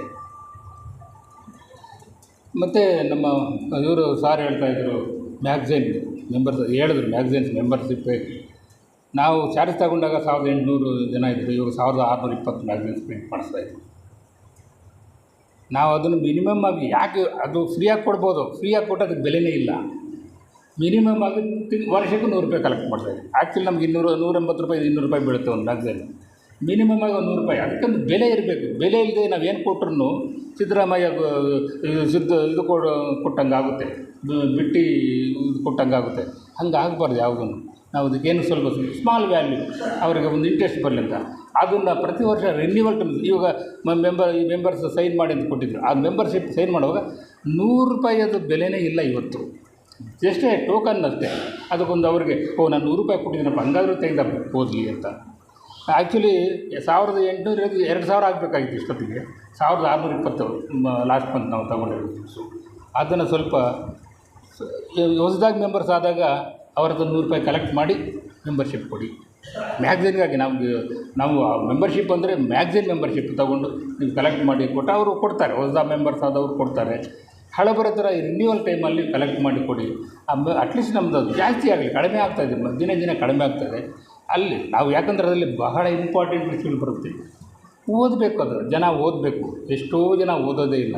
ಎಷ್ಟೋ ಜನ ಬಂದಿರುತ್ತೆ ಪೋಸ್ಟಲ್ಲಿ ಹಂಗೆ ಬಿದ್ದಿರುತ್ತೆ. ಅದು ಓದಬೇಕು. ಓದಿದ್ರೆ ಅಲ್ವಾ ನಮಗೇನಾದರೂ ಜ್ಞಾನ ಬರೋದು. ನಾವು ಓದಬೇಕು. ನಮ್ಮ ಮನೆಯಲ್ಲಿ ಯಾರಾದರೂ ಇನ್ನೂ ಇದ್ದರೆ ಅವರು ಓದಿ ಹೇಳಬೇಕು. ಹೆಂಡತಿ ಸ್ವಲ್ಪ ಸ್ಮಾರ್ಟ್ ಆಗಿರ್ತಾಳೆ, ಓದ್ತಾಳೆ. ಗಂಡ ಓದಲ್ಲ. ಗಂಡ ಕೂಡಿಸ್ಕೊಂಡು ನೋಡಿರಿ ಹಿಂಗಿದೆ ಅಂತ ಓದಿ ಹೇಳಬೇಕು, ಮಕ್ಕಳಿಗೆ ಹೇಳಬೇಕು. ಇದು ನಾವು ಕಲ್ಟಿವೇಟ್ ಮಾಡಬೇಕಾಗಿರೋದು ನಮ್ಮ ಮನೆಗಳಲ್ಲಿ. If everybody sweeps in front of his house entire world will be clean ಅಂತಾರೆ. ಹಂಗೆ ನಮ್ಮ ಮನೆ ನಾವು ಸರಿಯಾಗಿ ಮಾಡಿಕೊಂಡ್ರೆ ಪ್ರಪಂಚ ಎಲ್ಲನೂ ಸರಿ ಹೋಗುತ್ತೆ. ಅದರಿಂದ ಅಟ್ಲೀಸ್ಟ್ ನಮ್ಮ ಮನೆಯಲ್ಲಾದರೂ ನಾವು ಪ್ರಯತ್ನ ಬಿಡಬೇಕು. ಹಾಗೆ ನಾವು ಪ್ರಯತ್ನ ಮಾಡಬೇಕಾಗುತ್ತೆ. ಇನ್ನು ಸ್ಪೀಕರ್ಸ್ ಕೊರತೆ ಬಗ್ಗೆ ಎಲ್ಲ ಮಾತಾಡಿದ್ರೆ ಕೆಲವರು. ಸ್ಪೀಕರ್ಸ್ ಕೊರತೆ ಇದೆ. ಎಲ್ಲಿ ಕೊರತೆ ಇದೆ ಅಂದರೆ ಎಲ್ಲೆಲ್ಲಿ ನಮಗೆ ಇನ್ವಾಲ್ವ್ಮೆಂಟ್ ಇಲ್ವೋ ಅಲ್ಲಿ ಕೊರತೆ ಇದೆ. ಎಲ್ಲಿ ಇನ್ವಾಲ್ವ್ಮೆಂಟ್ ಇದೆ ಅಲ್ಲಿ ಕೊರತೆ ಇಲ್ಲ. ಯಾಕಂದರೆ ನಾವು ಆ ಥರ ತಯಾರಿ ಮಾಡ್ಕೊಂಡು ಬಂದಿರಬೇಕು. ಇವಾಗ ನಾವು ಇಲ್ಲಿದ್ದೀವಿ ಅಂದರೆ who is next to me ನಾವು ತಯಾರು ಮಾಡ್ಕೋಬೇಕು. ಹಂಗೆ ತಯಾರು ಮಾಡಿಕೊಂಡು ಆ ಥರ ಇಚ್ಛಾಶಕ್ತಿ ಬೆಳೆಸ್ಕೊಂಡು ನಾವು ಮಾಡಿದ್ರೆ ಆ ಕೊರತೆ ಬರಲ್ಲ. ನಾವು ಫಸ್ಟು ಏನೋ ನಾನು ಮಾಡ್ತಾಯಿದ್ದೀನಿ ಬಿಡಪ್ಪ, ನಾನು ನಾನು ಮಾಡಿದ್ರೆ ಸಾಕು ಮತ್ತು ಯಾರಾದ್ರೆ ಅದಲ್ಲ. ನಾನು ಇವತ್ತು ಮಾಡ್ತಾಯಿದ್ದೀನಿ, ನನ್ನ ಜೊತೆಲಿ ನಾಳೆ ಬೆಳಗ್ಗೆ ಇನ್ನೊಬ್ಬ ಯಂಗ್ಸ್ಟರ್ ಬಂದಿಲ್ಲ ನಿಂತು ಮಾತಾಡಬೇಕು. ಆ ಥರ ಒಂದು ಬೆಳವಣಿಗೆ ನಮ್ಮಲ್ಲಿ ಬಂದರೆ ಆ ಕೊರತೆ ಹೋಗ್ಬಿಡುತ್ತೆ. ಸದ್ಯಕ್ಕೆ ಕೊರತೆ ಇರೋ ಕಡೆ ಹೆಂಗೋ ಅಲ್ಲಿ ಇಲ್ಲಿ ಕರೆಸಿ ಮಾತಾಡಿಸ್ತಾ ಇದ್ದೀರಿ. ಬಟ್ ನಿಮ್ಮಲ್ಲೇ ಅದನ್ನು ತಯಾರಿ ಮಾಡೋಕ್ಕೆ ಪ್ರಯತ್ನ ಪಡಿ. ಈಗ ತಾನೇ ಒಂದು 8 ಲಾಡ್ಜ್ಗಳದ್ದು ಮೆಂಬರ್ಶಿಪ್ದು ಮೇಡಮ್ ಅವ್ರು ಕೊಟ್ಟಿದ್ದಾರೆ. ಪ್ರೇಮಾ ಮೇಡಮ್ ಅವ್ರು ಕೊಟ್ಟಿದ್ದಾರೆ. ಅವನ್ನು ನೀವು ಸೈನ್ ಮಾಡಿಸಿ ಮೆಂಬರ್ಸ್ ಹತ್ರ. ಬೇರೆಯವ್ರಿಗೆ 6 ಲಾಡ್ಜವರು ಅವರೇ ಡೈರೆಕ್ಟಾಗಿ ಆಲ್ರೆಡಿ ತಗೊಂಡೋಗಿದ್ದಾರೆ. ಅವೆಲ್ಲನೂ ನಮಗೆ 8ನೇದು ಈ ಜೂನು 30 ನಮಗೆ ಕಳಿಸ್ಬೇಕು. ಬೈ ಚಾನ್ಸ್ ನಿಮ್ಮಲ್ಲಿ 20 ಜನ ಮೆಂಬರ್ಸ್ ಇದ್ದಾರೆ ಅಂದ್ಕೊಳ್ಳಿ, ಒಬ್ಬರು ಇಬ್ಬರು ಸಿಕ್ಕಲಿಲ್ಲ ಅಂತೇಳಿ ನೀವು ಹಂಗೆ ಇಟ್ಕೊಬೇಡಿ. ಸಿಗಲಿಲ್ಲ ಅಂದರೆ ಕಳಿಸ್ಬಿಟ್ಟು ಪರವಾಗಿಲ್ಲ. ಅದಕ್ಕೆ ನಮಗೊಂದು ಸೊಲ್ಯೂಷನ್ ಕೊಟ್ಟಿದ್ದಾರೆ. ಒಬ್ಬರು ಇಬ್ಬರು ಬಿಟ್ಟಿದ್ರೆ ಒಂದು ಲಾಡ್ಜಲ್ಲಿ ಅದು ಬೇಕಾದರೆ ನಾವು ಲಾಸ್ಟ್ ಇಯರ್ ಏನು ಸೈನ್ ಮಾಡಿರ್ತಾರೋ ಅದನ್ನು ಜೆರಾಕ್ಸ್ ಮಾಡಿ ಅಂಟಿಸಿ ಕಳಿಸ್ಬೋದು ಅಂತೇಳಿ ನಮ್ಗೆ ಪರ್ಮಿಷನ್ ಕೊಟ್ಟಿದ್ದಾರೆ. ಬಟ್ 20 ಜನನೂ ಇಲ್ಲಾಂದರೆ ಆಗೋಲ್ಲ. ಒಬ್ಬರು ಇಬ್ಬರು ಬಿಟ್ಟಿದ್ದು ಅವ್ರಿಗಾಗಿ ನೀವು ಕಾಯಬೇಡಿ. ಅವನ್ನು ನೀವು ನಮಗೆ ಲಾಸ್ಟ್ ಡೇಟ್ ಅಂದರೆ ಜೂನ್ 30 ಕಳಿಸ್ಬೇಕು. ಯಾಕಂದ್ರೆ ನಾವು ಜುಲೈ 10 ನಾವು ಇವ್ರಿಗೆ ಕಳಿಸ್ಬೇಕು ಅದು ಇಂಡಿಯನ್ ಸೆಕ್ಷನ್ಗೆ. ಅದು ಕಳಿಸಿದ್ರೆ ಅದ್ರ ಮೇಲೆ ನಮ್ಮ ಮೆಂಬರ್ಶಿಪ್ ಎಷ್ಟಿದೆ ಅಂತ ಗೊತ್ತಾಗೋದು ಎವ್ರಿ ಇಯರು. ಅದು ದಯವಿಟ್ಟು ಕಳಿಸ್ಕೊಡಿ.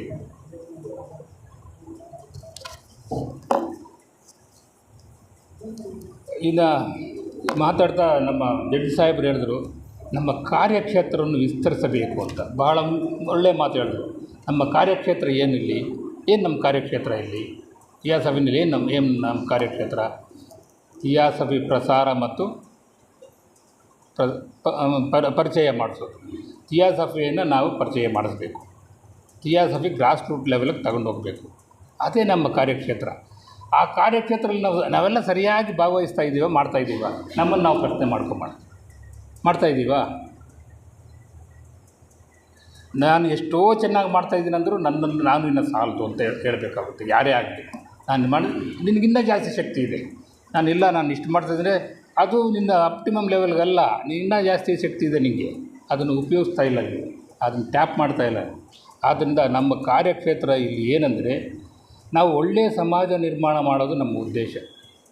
ಯೂನಿವರ್ಸಲ್ ಬ್ರದರ್ಹುಡ್ ನಾವು ಬೋಧೆ, ಪ್ರಪಂಚವಲ್ಲೂ ಒಂದೇ ಎಲ್ಲ ಸೋದರತ್ವವನ್ನು ಬೋಧೆ ಮಾಡೋದೇ ನಮ್ಮ ಉದ್ದೇಶ. ಆ ಕೆಲಸದಲ್ಲಿ ಎಷ್ಟರ ಮಟ್ಟಿಗೆ ನಾವು ಸಕ್ಸಸ್ ಆಗ್ತಾಯಿದ್ದೀವಿ. ನಮ್ಮ ಕಾರ್ಯಕ್ಷೇತ್ರ ಯೂನಿವರ್ಸಲ್ ಬ್ರದರ್ಹುಡ್. ಎಲ್ಲರೂ ಪ್ರಪಂಚದಲ್ಲಿರೋರು ಎಲ್ಲರೂ ಅಣ್ಣ ತಮ್ಮಂದಿರು ಅಂತ ನಾವು ಬಾಳಬೇಕು, ಜೀವನ ಮಾಡಬೇಕು ಅಂತ. ಅದು ಬರೀ ಬಾಯಿ ಮಾತಲ್ಲ, ಹೃದಯದಿಂದ ಹೃದಯಕ್ಕೆ ಹೋಗಬೇಕದು. ಹೃದಯದಿಂದ ಬರಬೇಕದು. ಹೃದಯದಿಂದ ಬಂದು ಹೃದಯಕ್ಕೆ ಅದು ತಲುಪಬೇಕು. ಆ ಥರ ನಾವು ಬಾಳಬೇಕು. ಆ ಹೃದಯದಿಂದ ಬರೋದಂದರೆ ಒಂದು ಜ್ಞಾಪಕ ಬರುತ್ತೆ ನನಗೆ. ಸ್ವಾಮಿ ವಿವೇಕಾನಂದರು ವಿಶ್ವಧರ್ಮ ಸಮ್ಮೇಳನಕ್ಕೆ ಹೋದಾಗ ಮಾತಾಡ್ತಾರೆ. 15 ನಿಮಿಷ ಭಾಷಣ ಮಾಡ್ತಾರೆ. ಅದು 2 ಸಲ ಎದ್ದು ಕರೆದ್ರೂ ಹೋಗಲ್ಲ, 3ನೇ ಸಲ ಎದ್ದು ನಿಂತು ಭಾಷಣ ಮಾಡ್ತಾರೆ. ಭಾಷಣ ಮಾಡಿದಾಗ ಅವ್ರು ಲಾಸ್ಟ್ ಚಾನ್ಸ್ ನೀವು ಮಾತಾಡಿ ಅಂತ. ಆವಾಗ ಅವರು ಮೊದಲು ಬಾಯಿಂದ ಮಾತಾಡಬೇಕು ಅಂತಿದ್ದು ಹೃದಯದಿಂದ ಮಾತಾಡ್ತಾರೆ. My dear brothers and sisters of America ಅಂತ ಅಷ್ಟೇ ಅವರು ಫಸ್ಟು ಹೇಳೋದು. ಅಷ್ಟು ಹೇಳೋಷ್ಟೊತ್ತಿಗೆ 3-4 ನಿಮಿಷ ಕರತಳ ಬಂತಂತೆ. ಆವಾಗ ನಮ್ಮ ಪರಿಸ್ಥಿತಿಯಿಂದ ನಾವು ಏನೂ ಕೆಲಸಕ್ಕೆ ಬಾರದ ಕಂಟ್ರಿ ಅಂತ ನಮ್ಮ ದೇಶದ ಪರಿಸ್ಥಿತಿ. ಆ ಟೈಮಲ್ಲಿ ವಿವೇಕಾನಂದರ ಆ ಮಾತಾಡೋದು my dear sisters and brothers ಅನ್ನೋಷ್ಟೊತ್ತಿಗೆ 2-3 ನಿಮಿಷ ಕರತಳ ನಿಲ್ಲಿಸಲೇ ಇಲ್ವಂತೆ. ಅದು ಎಲ್ಲಿಂದ ಬಂತು? ಪರಾವಾಕ್, ಹೃದಯದಿಂದ ಬಂದ ವಾಕ್. ಹೃದಯದಿಂದ ವಾಕ್ ಬಂದರೆ ಆ ಥರ ಇರುತ್ತೆ, ಸಂಚಲನ ಆಗುತ್ತೆ, ವಿದ್ಯುತ್ ಸಂಚಲನ ಆಗುತ್ತೆ ನಮ್ಮ. ಯಾಕಂದರೆ ಎಲ್ಲ ಆತ್ಮಗಳು ಒಂದೇ, ಬೇರೆ ಬೇರೆ ಅಲ್ಲ, ನಾವೆಲ್ಲ ಒಂದೇ ಆತ್ಮ ಇರೋದು. ಅಲ್ಲಿಂದ ಬಂದಾಗ ಅದು ಅಲ್ಲಿಗೆ ಹೋಗೇ ಹೋಗುತ್ತೆ. ನಾವು ಇಲ್ಲಿಂದ ಬಂದರೆ ಇಲ್ಲಿವರೆಗೂ ಹೋಗುತ್ತೆ, ಹಂಗೆ ಹೋಗ್ಬಿಡುತ್ತೆ ಅಷ್ಟೆ. ಆ ಥರ ನಾವು ಕಾರ್ಯಕ್ಷೇತ್ರ ವಿಸ್ತರಣೆ ಮಾಡಬೇಕಾಗುತ್ತೆ. ಥಿಯಾಸಾಫಿ ಮೈನ್ ಉದ್ದೇಶ ಅಂದರೆ ಥಿಯಾಸಾಫಿ ಜೀವೋದ್ದೇಶಗಳನ್ನು ಗ್ರಾಸ್ ರೂಟ್ ಲೆವೆಲ್ಗೆ ತಗೊಂಡೋಗಿ ಅದರಂತೆ ನಾವು ಬಾಳುವಂತೆ ಮಾಡೋದೇ ನಮ್ಮ ಉದ್ದೇಶ. ಸೊ ಈ ಎಲ್ಲ ಕೆಲವು ವಿಷಯಗಳನ್ನು ಮಾತಾಡೋಕ್ಕೆ ಅವಕಾಶ ಕೊಟ್ಟ ಅಧ್ಯಕ್ಷರಿಗೂ ಎಲ್ರಿಗೂ ನಮಿಸ್ತಾ, ಮುಂದಿನ ದಿನಗಳಲ್ಲಿ ಥಿಯಾಸಾಫಿ ಬೆಳವಣಿಗೆ ಚೆನ್ನಾಗಿ ಆಗಲಿ ಅನ್ನೋ ಉದ್ದೇಶ ಇಟ್ಕೊಂಡು ನಾವು ಈ ಸಮಾರಂಭ ಮಾಡ್ತಾಯಿದ್ದೀವಿ, ಈ ಒಂದು ಪ್ರೋಗ್ರಾಮ್ ಮಾಡ್ತಾಯಿದ್ದೀವಿ. ಕಾರ್ಯಕ್ರಮಗಳು ಒಂದು ನಿರ್ದಿಷ್ಟ ದಾರಿಯಲ್ಲಿ ಹೋಗಬೇಕು. ಕೆಲವು ತಿಳಿದಿರುತ್ತೆ, ಕೆಲವು ತಿಳಿದಿರಲ್ಲ. ಇಂಥ ಕಾರ್ಯಕ್ರಮಗಳಿಗೆ ಭಾಗವಹಿಸಿದಾಗ ಯಾವ ಥರ ಯಾವ ರೂಟಲ್ಲಿ ಹೋಗಬೇಕು ಅಂತ ನಮಗೆಲ್ಲ ಗೊತ್ತಾಗುತ್ತೆ. ಸೊ ಆ ಥರ ನಡ್ಕೋಬೇಕಂತೇಳಿ ತಮ್ಮೆಲ್ಲರೂ ಮನವಿ ಮಾಡ್ತಾ ನಾನು ಮಾತಾಡೋದು ಮುಗಿಸ್ತೀನಿ.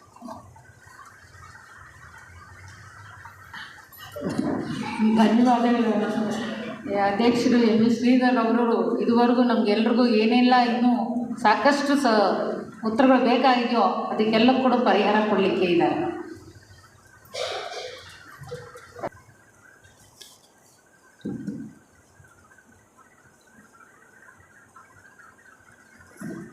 ಎಲ್ಲರಿಗೂ ನಮಸ್ಕಾರ.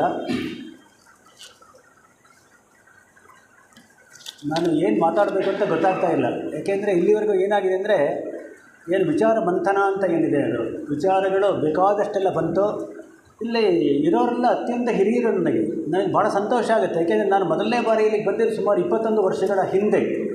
ಆವಾಗ ನಾನಿಲ್ಲಿ ಬಂದಿದ್ದೇನು ಅಂದರೆ ಉಪನ್ಯಾಸ ಅಂದರೆ ಏನು ಅಂತ ಇನ್ನೂ ಏನೋ ಗೊತ್ತಿಲ್ಲದಲ್ಲ ಇದ್ದ ಸಮಯದಲ್ಲಿ ಉಪನ್ಯಾಸದ ಬಗ್ಗೆ ಸ್ವಲ್ಪ ತಿಳ್ಕೊಂಡು ಉಪನ್ಯಾಸ ಮಾಡೋದನ್ನ ಕಲಿತ್ಕೊಳ್ಳುವಂಥ ಹಂತ ಅದಷ್ಟೇ. ಆವಾಗ ನಮ್ಮ MR ಗೋಪಾಲು ಮತ್ತು ನಾವು ಮತ್ತು ಇವರು ಎಲ್ಲರೂ ಒಟ್ಟಿಗೆ ಸೇರಿ ಮಾಡ್ತಾ ಇದ್ದಿದ್ದು ಆ ಸಮಯದಲ್ಲಿ. ಅದು ಮೇಡಮ್ ಅವ್ರು ಹೇಳಿದಾಗೆ ಸುವರ್ಣ ಯುಗನೇ ಅದು ನಮಗೆಲ್ಲ ಅನ್ನಿಸ್ತಾ ಇದೆ. ಇವಾಗ ಇಲ್ಲ ಅಂತಲ್ಲ, ನಾವೆಲ್ಲ ಕಷ್ಟಪಟ್ಟು ಅದನ್ನು ಮತ್ತೆ ರಾಮರಾಜ್ಯ ಸುವರ್ಣ ಯುಗ ಮಾಡಬೇಕು ಅಂತ ಅಂದ್ಕೊಳ್ತಾ ಇದ್ದೀವಿ, ನಡೀತಾ ಇದೆ. ಇಲ್ಲಿ ಬಂದಾಗ ನನಗೆ ಅದು ಬಹಳ ಸಂತೋಷ ಆಗಿದ್ದು. ಏಕೆಂದರೆ ಭಾಳ ಹಿಂದಿಂದ ನನಗೆ ಜ್ಞಾಪಕ ಬಂತು ನೋಡಿ. ಸೊ ಅದು ಬಹಳ ಸಂತೋಷ ಆಯಿತು. ಈಗ ಮೊದಲನೇದಾಗಿ ನಾನು ಒಂದು ಕ್ಷಮಾಪಣೆ ಕೇಳ್ಕೊಳ್ಬೇಕು ನಮಗೆಲ್ಲ. ನಂದು ಇದ್ದಿದ್ದು ಏನಪ್ಪ ಅಂದರೆ ಒಂದು ಅರ್ಧ ಮುಕ್ಕಾಲು ಗಂಟೆ ಮುಂಚೆ ಬಂದು ಇಲ್ಲಿ ಹಿರಿಯರು ಏನಿದ್ದಾರೆ ಅವ್ರನ್ನೆಲ್ಲರನ್ನ ನೋಡಿ ಮಾತಾಡಿಸಿ ನಂತರ ಇದನ್ನು ಪ್ರಾರಂಭ ಮಾಡಬೇಕು ಅಂತ ಇದ್ದಿದ್ದು. ಆದರೆ ಕಾರಣಗಳು ಹೇಳಿದ್ರೆ ಏನು ಪ್ರಯೋಜನ ಆಗಲ್ಲ. ಅರ್ಧ ಮುಕ್ಕಾಲು ಗಂಟೆ ನಿಧಾನವಾಗಿ ನಾವು ಬಂದವು. ಅದರಿಂದ ಇಲ್ಲೆಲ್ಲ ಪ್ರಾರಂಭ ಆಗೋದು ನಿಧಾನ ಆಯಿತು. ಈಗ ನೋಡಿ ಆಗಲೇ 2:15. ಎಲ್ರಿಗೂ ಆದಷ್ಟು ಬೇಗ ಊಟ ಮಾಡಿ ಮನೆಗೆ ಹೋಗಬೇಕು ಅನ್ನಿಸ್ತಾ ಇದೆ. ಅದಕ್ಕೆ ನಾನು ಜಾಸ್ತಿ ಮಾತಾಡಲಿಕ್ಕೆ ಇಷ್ಟ ಇಲ್ಲ. ಮಾತಾಡೋದಂದ್ರೆ ಏನಾಗಿದೆ ಅಂದರೆ ಕೆಲವು ವಿಷಯಗಳನ್ನ ಹೇಳಲೇಬೇಕಾಗಿದೆ. ಪ್ರಮುಖವಾಗಿ ಏನಪ್ಪ ಅಂತ ಹೇಳಿದ್ರೆ, ಒಂದು ಲಾಡ್ಜ್ ಅಂತ ನಮಗೆ ಹೇಳಿದ್ರೆ ಅದಕ್ಕೆ ಒಂದು ಚಾರ್ಟರ್ ಅಂತ ಇರುತ್ತೆ, ಚಾರ್ಟರ್ ನಂಬರ್. ಇವಾಗ ಇಲ್ಲಿವರೆಗೆ ಏನಾಯಿತು ಅಂದರೆ ಎಲ್ಲರೂ ಸಾಮಾನ್ಯವಾಗಿ ಚಾರ್ಟರ್ ನಂಬರ್ಗಳನ್ನ ಹೇಳಿದ್ರು. ಕೆಲವು ಲಾಡ್ಜ್ಗಳಲ್ಲಿ ನನಗೆ ಗೊತ್ತಿರೋ ಥರ ಏನಾಗಿದೆ ಅಂದರೆ ಚಾರ್ಟರ್ಗಳು ಇಲ್ಲ. ನಾನು ಲಾಡ್ಜಿನ ಒಳಗಡೆ ಹೋದ ಕೂಡಲೇ ಏನಾಗುತ್ತೆ ಅಂದರೆ ಚಾರ್ಟರ್ನ ನಾವಲ್ಲಿ ಹಾಕಿರಬೇಕು, ನಾವು ಅದನ್ನು ನೋಡಬೇಕು, ಆ ರೀತಿ ಇರಬೇಕು. ನಂದು ಒಂದು ಕಳಕಳಿ ಮನವಿ ಏನಪ್ಪ ಅಂದರೆ, ಯಾರ ಹತ್ರ ಈಗ ಚಾರ್ಟರ್ ಅಂತ ಇಲ್ಲ ಅವರು ನನಗೆ ಅದನ್ನು ತಿಳಿಸಿದ್ರೆ ಸಾಕು, ನಾವು ಅದನ್ನು ತರಿಸ್ಕೊಡ್ಲಿಕ್ಕೆ ನಾನು ಸಿದ್ಧ ಆಗಿದ್ದೀನಿ.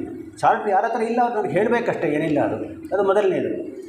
ಎರಡನೇ ವಿಷಯ ಆಗಲೇ ನಮ್ಮ ಖಜಾಂಚಿಗಳು ಹೇಳಿದರೆ, ಸಾಮಾನ್ಯವಾಗಿ ಹತ್ತಿರದಲ್ಲಿ ಯಾವ ಬ್ಯಾಂಕ್ ಇರುತ್ತೆ ಆ ಬ್ಯಾಂಕಲ್ಲಿ ಅವರೊಂದು ಅಕೌಂಟನ್ನು ಓಪನ್ ಮಾಡಲೇಬೇಕು. ಏಕೆಂದರೆ ನಾವು ಯಾವುದನ್ನೇ ದುಡ್ಡನ್ನು ಕೊಡಬೇಕು ಅಂತ ಹೇಳಿದ್ರು ಕೂಡ ಯಾರೋ ಪ್ರೆಸಿಡೆಂಟ್ ಬಂದರೂ ಸೆಕ್ರೆಟರಿ ಬಂದರೂ ಅವರು ಏನೋ ದುಡ್ಡು ಕೇಳಿದ್ರು ಕೊಟ್ಬಿಡ್ತೀವಿ. ಆ ಥರ ಮಾಡಲಿಕ್ಕೆ ಇಷ್ಟ ಇಲ್ಲ ನಮಗೆ.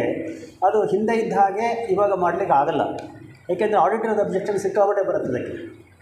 ಆರ್ಡರ್ ಅಪ್ಲಿಕೇಶನ್ನು ಬರುತ್ತೆ. ಆಮೇಲೆ ಏನಾಗಿದೆ ಅಂದರೆ ದುಡ್ಡುಗಳನ್ನು ಸರಿಯಾಗಿ ಖರ್ಚಾಗಿದೆಯಾ ಇಲ್ವಾ ಅನ್ನೋದು ಕೂಡ ಒಂದು ದೊಡ್ಡ ಪ್ರಾಬ್ಲಮ್ ಅದು.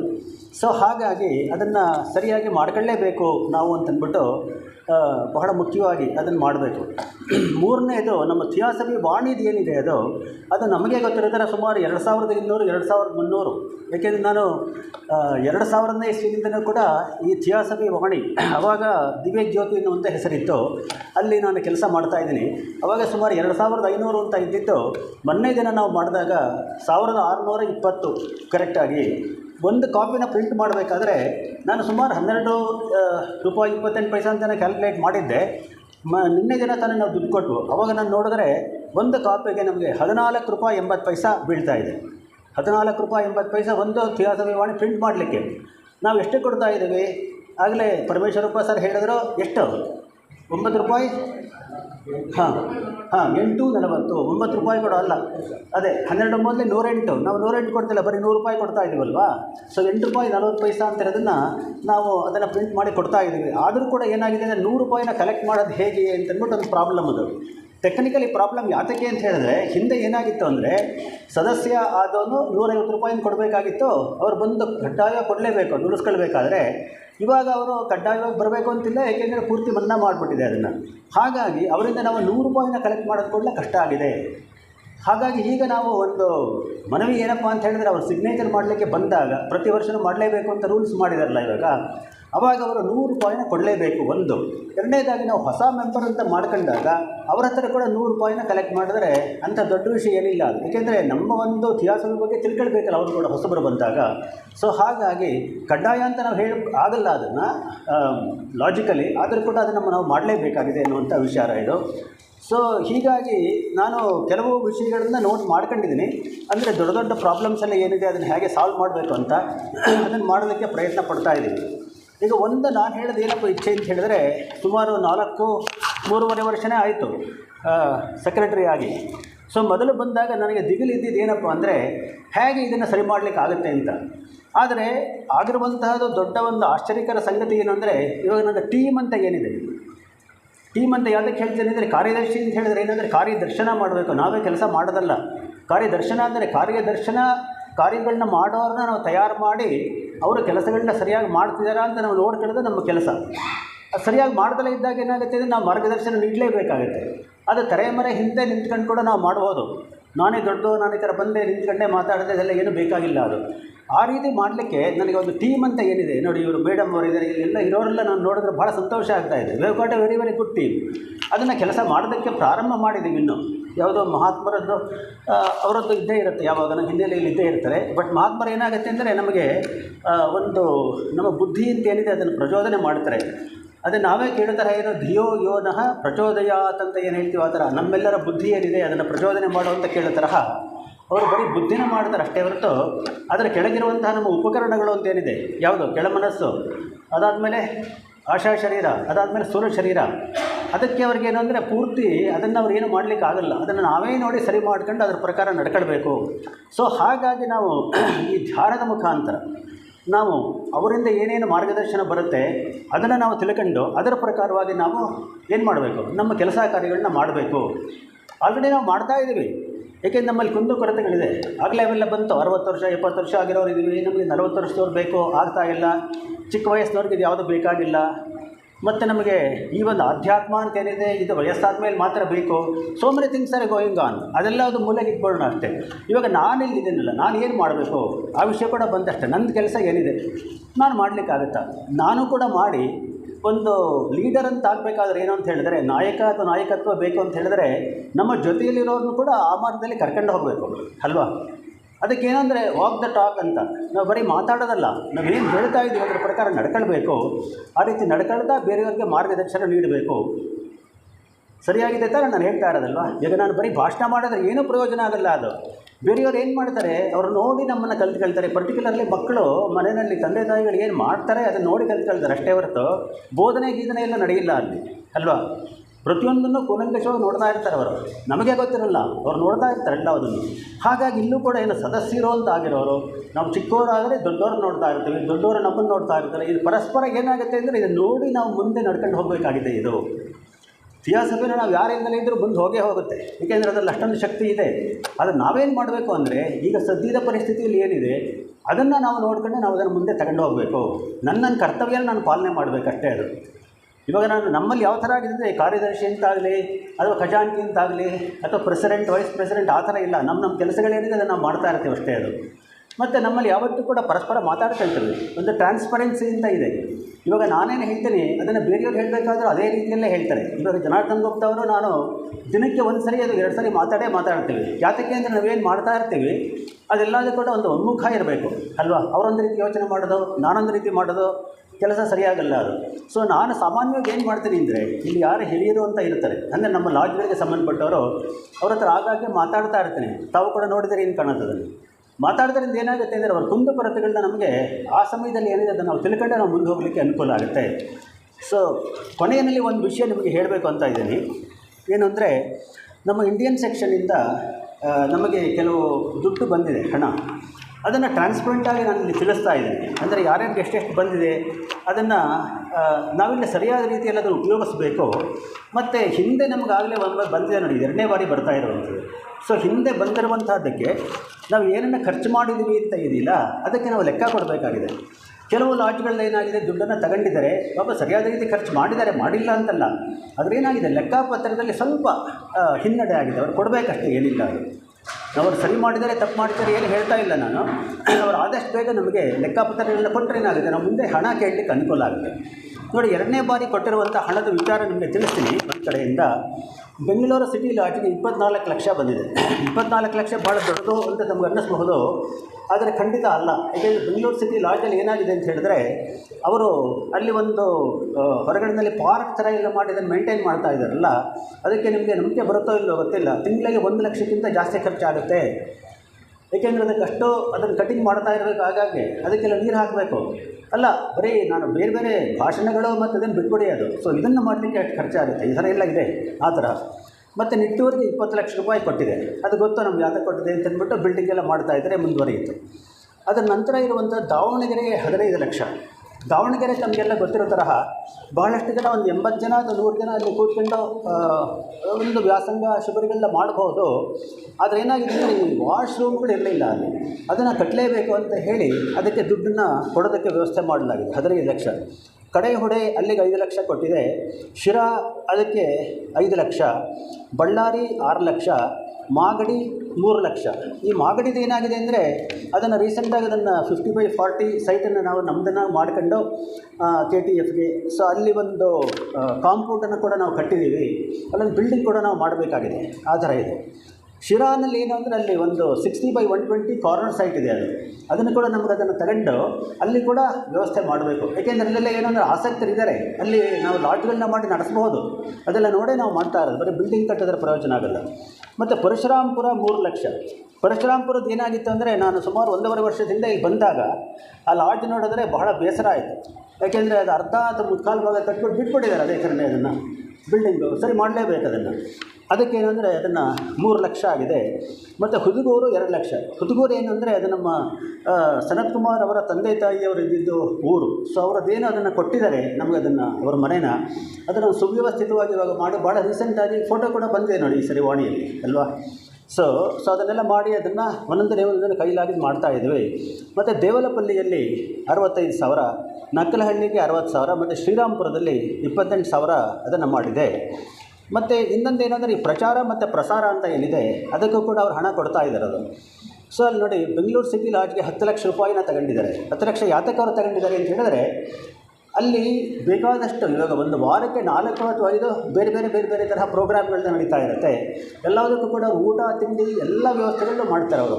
ಸ್ವಲ್ಪನೂ ಯಾವುದೂ ಕಡಿಮೆ ಇಲ್ದಾಗೆಲ್ಲ ಮಾಡ್ತಾ ಇರ್ತಾರೆ. ಅವ್ರಿಗದು ಕಡಿಮೆನೇ ಅನಿಸುತ್ತೆ.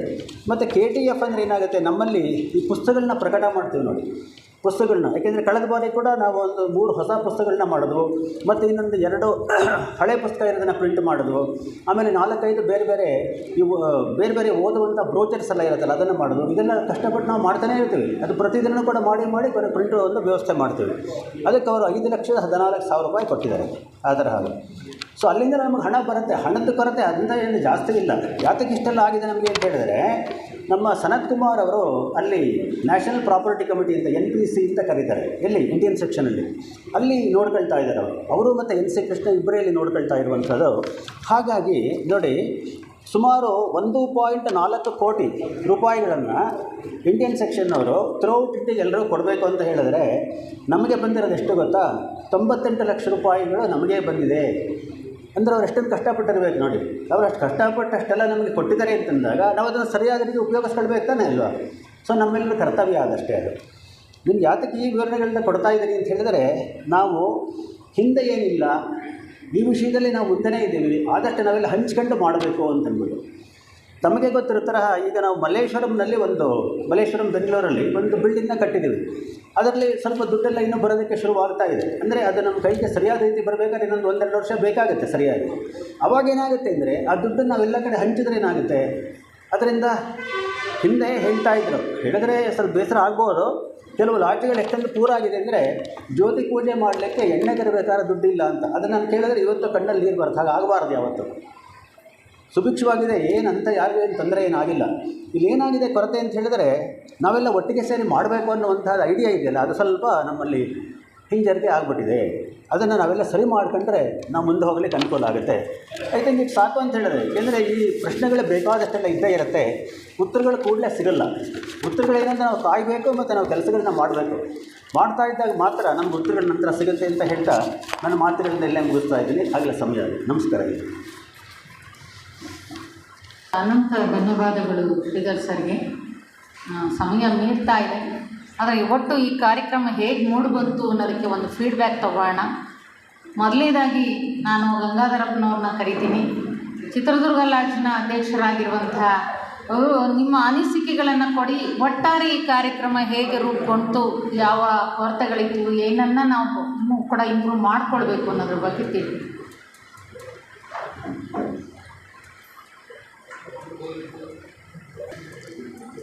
ಸಾಕಷ್ಟು ವಿಚಾರಗಳನ್ನ ನಮ್ಮ ಎಲ್ಲ ಹಿರಿಯರು ಸಾಕಷ್ಟು ವಿಚಾರಗಳನ್ನ ಹೇಳಿದ್ದಾರೆ. ಏಕೆಂದರೆ ಸಾಕಷ್ಟು ಲಾಡ್ಜ್ಗಳಲ್ಲಿ ಸಾಕಷ್ಟು ಸಮಸ್ಯೆಗಳು, ಆಸ್ತಿಗಳ ಸಮಸ್ಯೆಗಳು, ಅಲ್ಲಿನ ಸದಸ್ಯರುಗಳ ಸಮಸ್ಯೆಗಳು ಇವೆಲ್ಲ ಸಾಕಷ್ಟು ಇದೆ. ನಮ್ಮ ಚಿತ್ರದುರ್ಗ ಲಾಡ್ಜಿನಲ್ಲಿ ನಾನು ಸಮಸ್ಯೆಗಳನ್ನು ಹೇಳ್ತಾ ಕೂತ್ಕೊಂಡ್ರೆ ಅಲ್ಲಿನ ಜವಾಬ್ದಾರಿ ಹೊತ್ತಂಥವರು ನಾವೇ ಜವಾಬ್ದಾರಿಗಳನ್ನು ಹೊತ್ತಂಥವರೇ ನಾವು ಸಮಸ್ಯೆಗಳನ್ನು ನಾವು ನಿಮ್ಮ ಮುಂದಿಟ್ಟರೆ ಯಾರು ಅದನ್ನು ಬಗೆಹರಿಸಬೇಕು ಅನ್ನೋ ಒಂದು ಪ್ರಶ್ನೆ ನಮಗೆ ಹುಟ್ಟಾಗ್ತದೆ ಅಲ್ವಾ? ಜವಾಬ್ದಾರಿ ಅಂದರೆ ಏನು?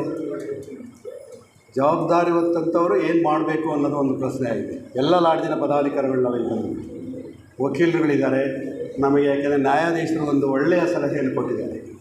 ಯಾಕೆಂದರೆ ನಮಗೆ ನಿವೃತ್ತ ನ್ಯಾಯಾಧೀಶರು ಸಾಕಷ್ಟು ವಿಚಾರಗಳನ್ನ ಹೇಳಿದ್ದಾರೆ. ಆಯಾ ಲಾಡ್ಜಿನ ಅಲ್ಲಿ ಸಾಕಷ್ಟು ಜನ ವಕೀಲರುಗಳಿದ್ದಾರೆ. ಆ ವಕೀಲರುಗಳು ಫೀಸ್ ಇಲ್ದಲೇ ಅವನ್ನ ಕಾರ್ಯಕ್ರಮಗಳನ್ನು ನಡೆಸ್ರಿ ಅಂತಕ್ಕಂಥ ಒಂದು ಸಲಹೆಯನ್ನು ಕೊಟ್ಟಿದ್ದಾರೆ. ಎಂಥ ಸೂಕ್ತವಾದ ಸಲಹೆ. ಯಾಕೆಂದರೆ ಅಲ್ಲಿ ಬೆಂಗಳೂರಿನಲ್ಲಿ ಕೂತ್ಕೊಂಡು ಅಲ್ಲಿಂದಲೇ ಸಲಹೆಯನ್ನು ಕೊಡುವಂಥ ವ್ಯವಸ್ಥೆ ಇದೆ. ಇವತ್ತಿನ ಟೆಕ್ನಾಲಜಿಯನ್ನು ಬಳಸ್ಕೊಂಡು ಈಗಿನ ಸಮಸ್ಯೆಗಳನ್ನು ನಾವು ಯಾಕೆ ಬಗೆಹರಿಸ್ಕೋಬೇಕು ಅಂತಕ್ಕಂಥ ಚಿಂತನೆ ಆಯಾಯ ಲಾಡ್ಜಿನ ಪದಾಧಿಕಾರಿಗಳಲ್ಲಿ ಬರಬೇಕು ಅಂತ ನಾನು ಇಷ್ಟಪಡ್ತೀನಿ.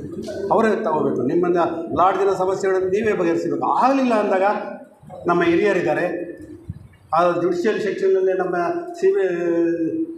ಸೀನಿಯರ್ ಆಗಿರ್ತಕ್ಕಂಥ ವಕೀಲರುಗಳಿದ್ದಾರೆ.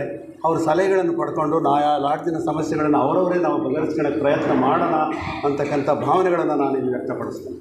ಯಾಕೆ ಹೇಳ್ತಿದ್ದೀನಿ ಈ ಮಾತುಗಳನ್ನು ಅಂತ ಹೇಳಿದ್ರೆ, ನಮ್ಮಲ್ಲಿ 27 ಯಾಕೆಂದರೆ ಎವೆಕ್ಷನ್ ಸೂಟ್ಸ್ಗಳು, ರಿಕವರಿ ಫ್ರಂಟ್ಸ್ಗಳು 27 ಸೂಟ್ಸ್ ಹಾಕಿದ್ದೀವಿ ನಾವು. 27 ಜನರ ಮೇಲೆ ಹಿಂದೆ ಉಮಾಕಾಂತರ ಇದೆ. ಅವುಗಳನ್ನು ಇವಾಗ ಈ 10 ವರ್ಷದಿಂದ ನಡೆಸ್ಕೊಂಡು ಬಂದಿದ್ದಾರೆ. ಹಿಂದಿನ ಹಿರಿಯರು ಹಾಕಿದ್ದಾರೆ. ಈಗ ಜವಾಬ್ದಾರಿ ನಮಗೆ ಕೊಟ್ಟಾಗ ನಾವು ಅದನ್ನು ನಿಭಾಯಿಸ್ತಾ ಇದ್ದೀವಿ. ಅದು ಓನ್ ಖರ್ಚಿನಿಂದ ಅಲ್ಲಿ ಸಾಕಷ್ಟು ಆದಾಯ ಬರೋಂಗೆ ಮಾಡ್ಕೋಬೋದು. ಸಾಕಷ್ಟು ಜನ ಬರ್ರಿ ನೀವು ಪದಾಧಿಕಾರಿಗಳು ಆಗ್ರಿ ಅಂದರೆ ಒಬ್ಬರು ಬರೋರಿಲ್ಲ, ಆದಾಯವೂ ಇದೆ. ಅದಕ್ಕೆ ಅಲ್ಲೇನಾದರೂ ಸಿಗುತ್ತೆ ಅನ್ನೋದಿದ್ದರೆ ಬರ್ತಾರೆ. ಇಂಥ ಸಮಸ್ಯೆಗಳಿದ್ದಾಗ ಆಯಾ ಲಾಡ್ಜಿನವರು ಅವರವರೇ ಬಗೆಹರಿಸಬೇಕು ಅಂತಕ್ಕಂಥ ಮಾತುಗಳಲ್ಲಿ ಈ ಸಂದರ್ಭದಲ್ಲಿ ಮಾತನಾಡಿ ಇಷ್ಟಪಡ್ತಾನೆ. ಹಾಗೆಯೇ ನಿಮಗೆ ಸೂಕ್ತ ಸಲಹೆಯನ್ನು ಕೊಡಲಿಕ್ಕೆ ನಮ್ಮ KTFನವರು ಸದಾ ಬದ್ಧರಾಗಿದ್ದಾರೆ. ಇಂಡಿಯನ್ ಸೆಕ್ಷನ್ನಿಂದ ಹಣವನ್ನು ಕೊಡಿಸ್ಲಿಕ್ಕೆ ತಯಾರಿದ್ದಾರೆ. ಆಯಾ ಲಾಡ್ಜಿನಲ್ಲಿ ಯಾವುದು ಸಮಸ್ಯೆ ಇತ್ತಂದರೆ ಅದನ್ನು ಬಗೆಹರಿಸಲಿಕ್ಕೂ ತಯಾರಿದ್ದಾರೆ. ನಾವು ಪ್ರಿಪೇರ್ ಆಗಬೇಕು. ನಾವು ಪ್ರಿಪೇರ್ ಆಗಬೇಕಂದ್ರೆ ಯುವಕರನ್ನು ತರಬೇಕಾ? ಯಾಕೆಂದರೆ ಕಿಸಾಪ ಸೊಸೈಟಿ ನಮ್ಮ ಸದಸ್ಯರು ಸಾಕಷ್ಟು ಈಗ ಕಾಲೇಜುಗಳಲ್ಲಿ ಹಿಂದೆ ನಾವು ಕಾಲೇಜುಗಳಿಗೆ ಹೋಗಿ ಉಪನ್ಯಾಸಗಳನ್ನು ಕೊಡಿಸಿದ್ದೀವಿ. ನಾವು ಚಿತ್ರದುರ್ಗದಲ್ಲಿ ಕಾಲೇಜುಗಳಿಗೆ ಉಪನ್ಯಾಸವಾಗಿ ತೆಂಡೂಲ್ಕರ್ ಅವರು ಬಂದಿದ್ದರು, ಆ ಸಂದರ್ಭದಲ್ಲಿ ಉಪನ್ಯಾಸಗಳನ್ನು ಕೊಡಿಸಿದ್ದೀವಿ. ಆ ರೀತಿ ನಾವೆಲ್ಲ ತಯಾರಾಗಿ ಬಂದಾಗ ಯಾವ ಸಮಸ್ಯೆಗಳನ್ನು ನಾವು ಹೇಳೋಕ್ಕೆ ಅವಕಾಶ ಇರೋದಿಲ್ಲ. ಯಾಕೆಂದರೆ ನಮ್ಮ ಚಿತ್ರದುರ್ಗ ಕಿಸಾಪ ಸೊಸೈಟಿ ಮತ್ತು ಅಲ್ಲಿಗೆ ಸಂಬಂಧಪಟ್ಟಂತೆ ದಾವಣಗೆರೆ, ಇನ್ನು ನಮ್ಮ ಚಳ್ಳಕೆರೆ ಸಾಕಷ್ಟು ಇದ್ದಾವೆ. ಅವುಗಳೆಲ್ಲದರ ಬಗ್ಗೆಯೂ ನಾವು ಗಮನ ಹರಿಸಿದ್ದೀವಿ, ನಾವು ಮಾಡ್ತಾ ಇದ್ದೀವಿ. ಅದನ್ನೇನು ಮಾಡಬೇಕು ಅಂತೆಲ್ಲ ಮಾಡ್ತಾ ಇದ್ದೀವಿ. ಯಾಕೆಂದರೆ ಹೇಳ್ಕೊಳ್ಳೋ ಅದರಲ್ಲಿ ಅರ್ಥ ಇಲ್ಲ, ಕಾರ್ಯರೂಪಕ್ಕೆ ತಂದು ನಾವು ಮಾಡಬೇಕು ಅಂತಕ್ಕಂಥ ಭಾವನೆಗಳನ್ನು ನಾನು ವ್ಯಕ್ತಪಡಿಸ್ತೇನೆ. ಇವತ್ತಿನ ದಿವಸ ನಮಗೆ ನಮ್ಮ ಜಡ್ಜ್ ಸಾಹೇಬ್ರ ಹತ್ರ ನಾನು ಒಂದು ಮಾತನ್ನು ಹೇಳೋದಾದರೆ, ಅವರು ನಿರ್ದೇಶಕರಾಗಿ ಜುಡಿಷಿಯಲ್ ಸೆಕ್ಷನಿಗೆ ನಿರ್ದೇಶಕರಾಗಿ ಅವರಿರಬೇಕು. ಇನ್ನು ವಕೀಲರುಗಳಿದ್ದಾರಲ್ಲ ಅವರಿಗೆ ನಿರ್ದೇಶನ ಕೊಡ್ತಕ್ಕಂಥ ಒಂದು ರೀತಿಯಲ್ಲಿ ಒಂದು ಸಮಿತಿಯನ್ನು ಅವರು ಮಾಡಿ ನಮಗೆಲ್ಲ ಈ ಏನು ಕೋರ್ಟ್ ಕಚೇರಿಯಲ್ಲಿ ಇರ್ತಕ್ಕಂಥವ್ರಿಗೆ ಸಲಹೆ ಸೂಚನೆಗಳನ್ನು ಕೊಡಬೇಕು ಅಂತ ಹೇಳ್ತಕ್ಕಂಥ ಮಾತುಗಳನ್ನು ನಾನು ಅವರಿಗೆ ಮನವಿ ಮಾಡಿಕೊಡ್ತೀನಿ ಅವ್ರ ಜೊತೆಗೆ. ಹಾಗೆ ನಮಗೆ ಯಾಕೆಂದರೆ ನಮ್ಮ ಗುಪ್ತಾ ಅವರಿದ್ದಾರೆ, ಅವರು ನಮಗೆ ಆಗಾಗ ಸಲಹೆ ಸೂಚನೆಗಳನ್ನು ಕೊಡ್ತಿದ್ದಾರೆ. ಯಾಕೆಂದರೆ ನಮ್ಮ ಕಾರ್ಯಕ್ರಮಗಳ ಬಗ್ಗೆ ಯಾವ ರೀತಿ ಬಗ್ಗೆ ನಡ್ಕೋಬೇಕು ಅನ್ನೋದ್ರ ಬಗ್ಗೆ. ಯಾವುದೇ ಒಂದು ಕಷ್ಟ, ಒಂದು ಸಮಸ್ಯೆಗಳು ಬಂದಾಗ ಆ ಸಮಸ್ಯೆಗಳನ್ನು ಎದುರಿಸಲಿಕ್ಕೆ ಆ ಕಷ್ಟಗಳೆಲ್ಲ ಅವು ನಮ್ಮನ್ನು ಪರೀಕ್ಷೆಗಳಿಗೆ ಒಳಪಡಿಸ್ತವೆ. ನಾವು ಪ್ರಿಪೇರ್ ಆಗೋಕ್ಕೆ, ಪಕ್ಕ ಆಗಲಿಕ್ಕೆ ಅವು ಬರ್ತವೆ ಅಂತಕ್ಕಂಥ ಮಾತನ್ನು ನಾನು ಹೇಗೆ ಹೇಳಲಿಕ್ಕೆ ಇಷ್ಟಪಡ್ತೀನಿ. ಯಾವುದೋ ಒಂದು ಸಮಸ್ಯೆ ಬಂದಿದ್ದು, ಸಾಕಷ್ಟು ಬಂದಿದ್ದು, ಜುಡಿಷಿಯಲ್ಗೆ ಹೋಗ್ಬೇಕು, ಕೋರ್ಟ್ಗೆ ಹೋಗ್ಬೇಕು, ಕಚೇರಿ, ನಾವು ಪ್ರಿಪೇರ್ ಆದಾಗ ಅವು ಸಮಸ್ಯೆಗಳೇ ಅಲ್ಲ. ನಾವೇ ಸಮಸ್ಯೆಗಳನ್ನು ನಾವು ಮೇಲೆ ಹಾಕ್ಕೊಂಡು ನಾವು ಇನ್ನೊಬ್ಬರ ಹತ್ರ ಸಮಸ್ಯೆಗಳನ್ನು ಹೇಳ್ಕೊಂಡ್ರೆ ಅವರು ಬಗೆಹರಿಸ್ತಾರೆ ಯಾರು? ಅದು ಬಗೆಹರಿಸೋಕ್ಕಾಗಲ್ಲ. ನಾವು ಅದನ್ನು ಫೇಸ್ ಮಾಡೋಣ ಅಂತಕ್ಕಂಥ ಸ್ಥೈರ್ಯ ನಮ್ಮಲ್ಲಿ ಬರಬೇಕಾಗುತ್ತೆ. ಯಾಕೆಂದರೆ ಮುಖ್ಯವಾಗಿ ನಮಗೆ ಬೇಕಾಗಿರ್ತಕ್ಕಂಥ ಒಂದು ಧೈರ್ಯ, ದಾನ, ಪ್ರತಿಕ್ರಿಯೆ. ಯಾಕೆಂದರೆ ಇಂದ್ರಿಯ ನಿಗ್ರಹ ಇವೆಲ್ಲ ನಮ್ಮಲ್ಲಿ ಬರಬೇಕಾಗುತ್ತೆ. ನಮಗೆ ದ್ರೋಹರಾಹಿತ್ಯ ಮನೆಗೆ ನಾವು ಬರ್ತಕ್ಕಂಥವ್ರು ಇವೆಲ್ಲ ನಾವು ಆ ಗುಣಗಳನ್ನು ನಾವು ಬೆಳೆಸ್ಕೊಂಡಾಗ ಏನಾಗುತ್ತೆ, ನಮಗೇನು ಅನಿಸೋದಿಲ್ಲ. ಸಮಸ್ಯೆಗಳಂದ್ರೆ ಏನು ಅಂತ ಪ್ರಶ್ನೆ ನಾನು ನಿಮ್ಮನ್ನೇ ಕೇಳ್ತೀನಿ. ಏನು ಸಮಸ್ಯೆಗಳು, ಯಾಕೆ ಬಂದವು? ನಮ್ಮಲ್ಲಿ ಏನೋ ಸಮಸ್ಯೆಗಳು ಅಂದರೆ ನಮಗೆ ಜ್ಞಾನದ ಕೊರತೆ ಇದ್ದಾಗ ಸಮಸ್ಯೆಗಳು ನಮ್ಮನ್ನು ಮೇಲೆ ಎತ್ಕೊಂಡು ನಮ್ಮನ್ನು ಆಟ ಆಡಿಸ್ತಿರ್ತವೆ. ನಮಗೆ ಜ್ಞಾನದ ಕೊರತೆ ಇದೆ. ಯಾವ ಜ್ಞಾನ? ಭೌತಿಕವಾದದ್ದೇ. ನಮಗೆ ಮಾಸ್ಟರ್ಸ್ ಲಾ ಸೂಕ್ಷ್ಮ ಜ್ಞಾನ ನಮಗಿದ್ದಾಗ ಈ ಭೌತಿಕ ಜ್ಞಾನದ ಬಗ್ಗೆ ಅಷ್ಟೊಂದು ನಮಗೆ ಸಮಸ್ಯೆಗಳೇ ಅನಿಸೋದಿಲ್ಲ. ಎಲ್ಲಿ ಹೋಗ್ತೀವಿ ಭೌತಿಕಕ್ಕೆ ಬಂದು ಬಿಡ್ತೀವಲ್ಲ, ಅವಾಗ ನಮಗೆ ಸಮಸ್ಯೆಗಳು ಕಾಡ್ತಾವೆ. ಏನು ರೀ ಎಲ್ಲ ಅವ್ರು ಮಾಸ್ಟರ್ಸ್ ಲಾ ನಮಗೆ ಗೊತ್ತಿರೋ ಯಾವ ಸಮಸ್ಯೆ ನಮ್ಮನ್ನು ಕಾಡ್ತಾವೆ ಹೇಳಿ? ಭೌತಿಕಕ್ಕೆ ಬಂದ ಸಮಸ್ಯೆ. ಈ ಆಸ್ತಿ ನಮ್ಮದ, ಇದು ಭಗವಂತನು. ಸರ್ಕಾರ ಸರಿಯಾಗಿ ನಿರ್ವಹಿಸ್ತಾ ಇದೆಯಾ? ನಿರ್ವಹಿಸ್ತಿಲ್ಲ. ಸರ್ಕಾರ ನಾನು ದೇವ್ರ ಕೆಲಸ ಮಾಡ್ತೀನಿ ಅಂತ ಸರ್ಕಾರಿ ಪದಾಧಿಕಾರಿಗಳಾಗಲಿ ರಾಜಕಾರಣಿಗಳಾಗಲಿ ಮಾಡ್ತಾ ಇದ್ದಾರೆ. ಕೆಲವರಿದ್ದಾರೆ, ಇಲ್ಲ ಅಂತ ಹೇಳಿ ಇದ್ದಾರೆ. ನಾನು ಅದರಲ್ಲೂ ಬಂದಿದ್ದೀನಿ.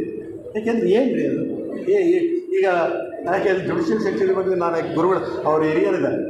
ನಾನು ಅಲ್ಲಿ ಹೋದಾಗ ನಾನು ಸಾಕಷ್ಟು 27 ಕೇಸಿಗೆ ಎಷ್ಟು ಸಾರಿ 10 ವರ್ಷದಿಂದ ನಾನು ವೇದಿಕೆಗೆ ಹೋಗ್ತಿದ್ದೀನಿ, ಬರ್ತಾಯಿದ್ದೀನಿ.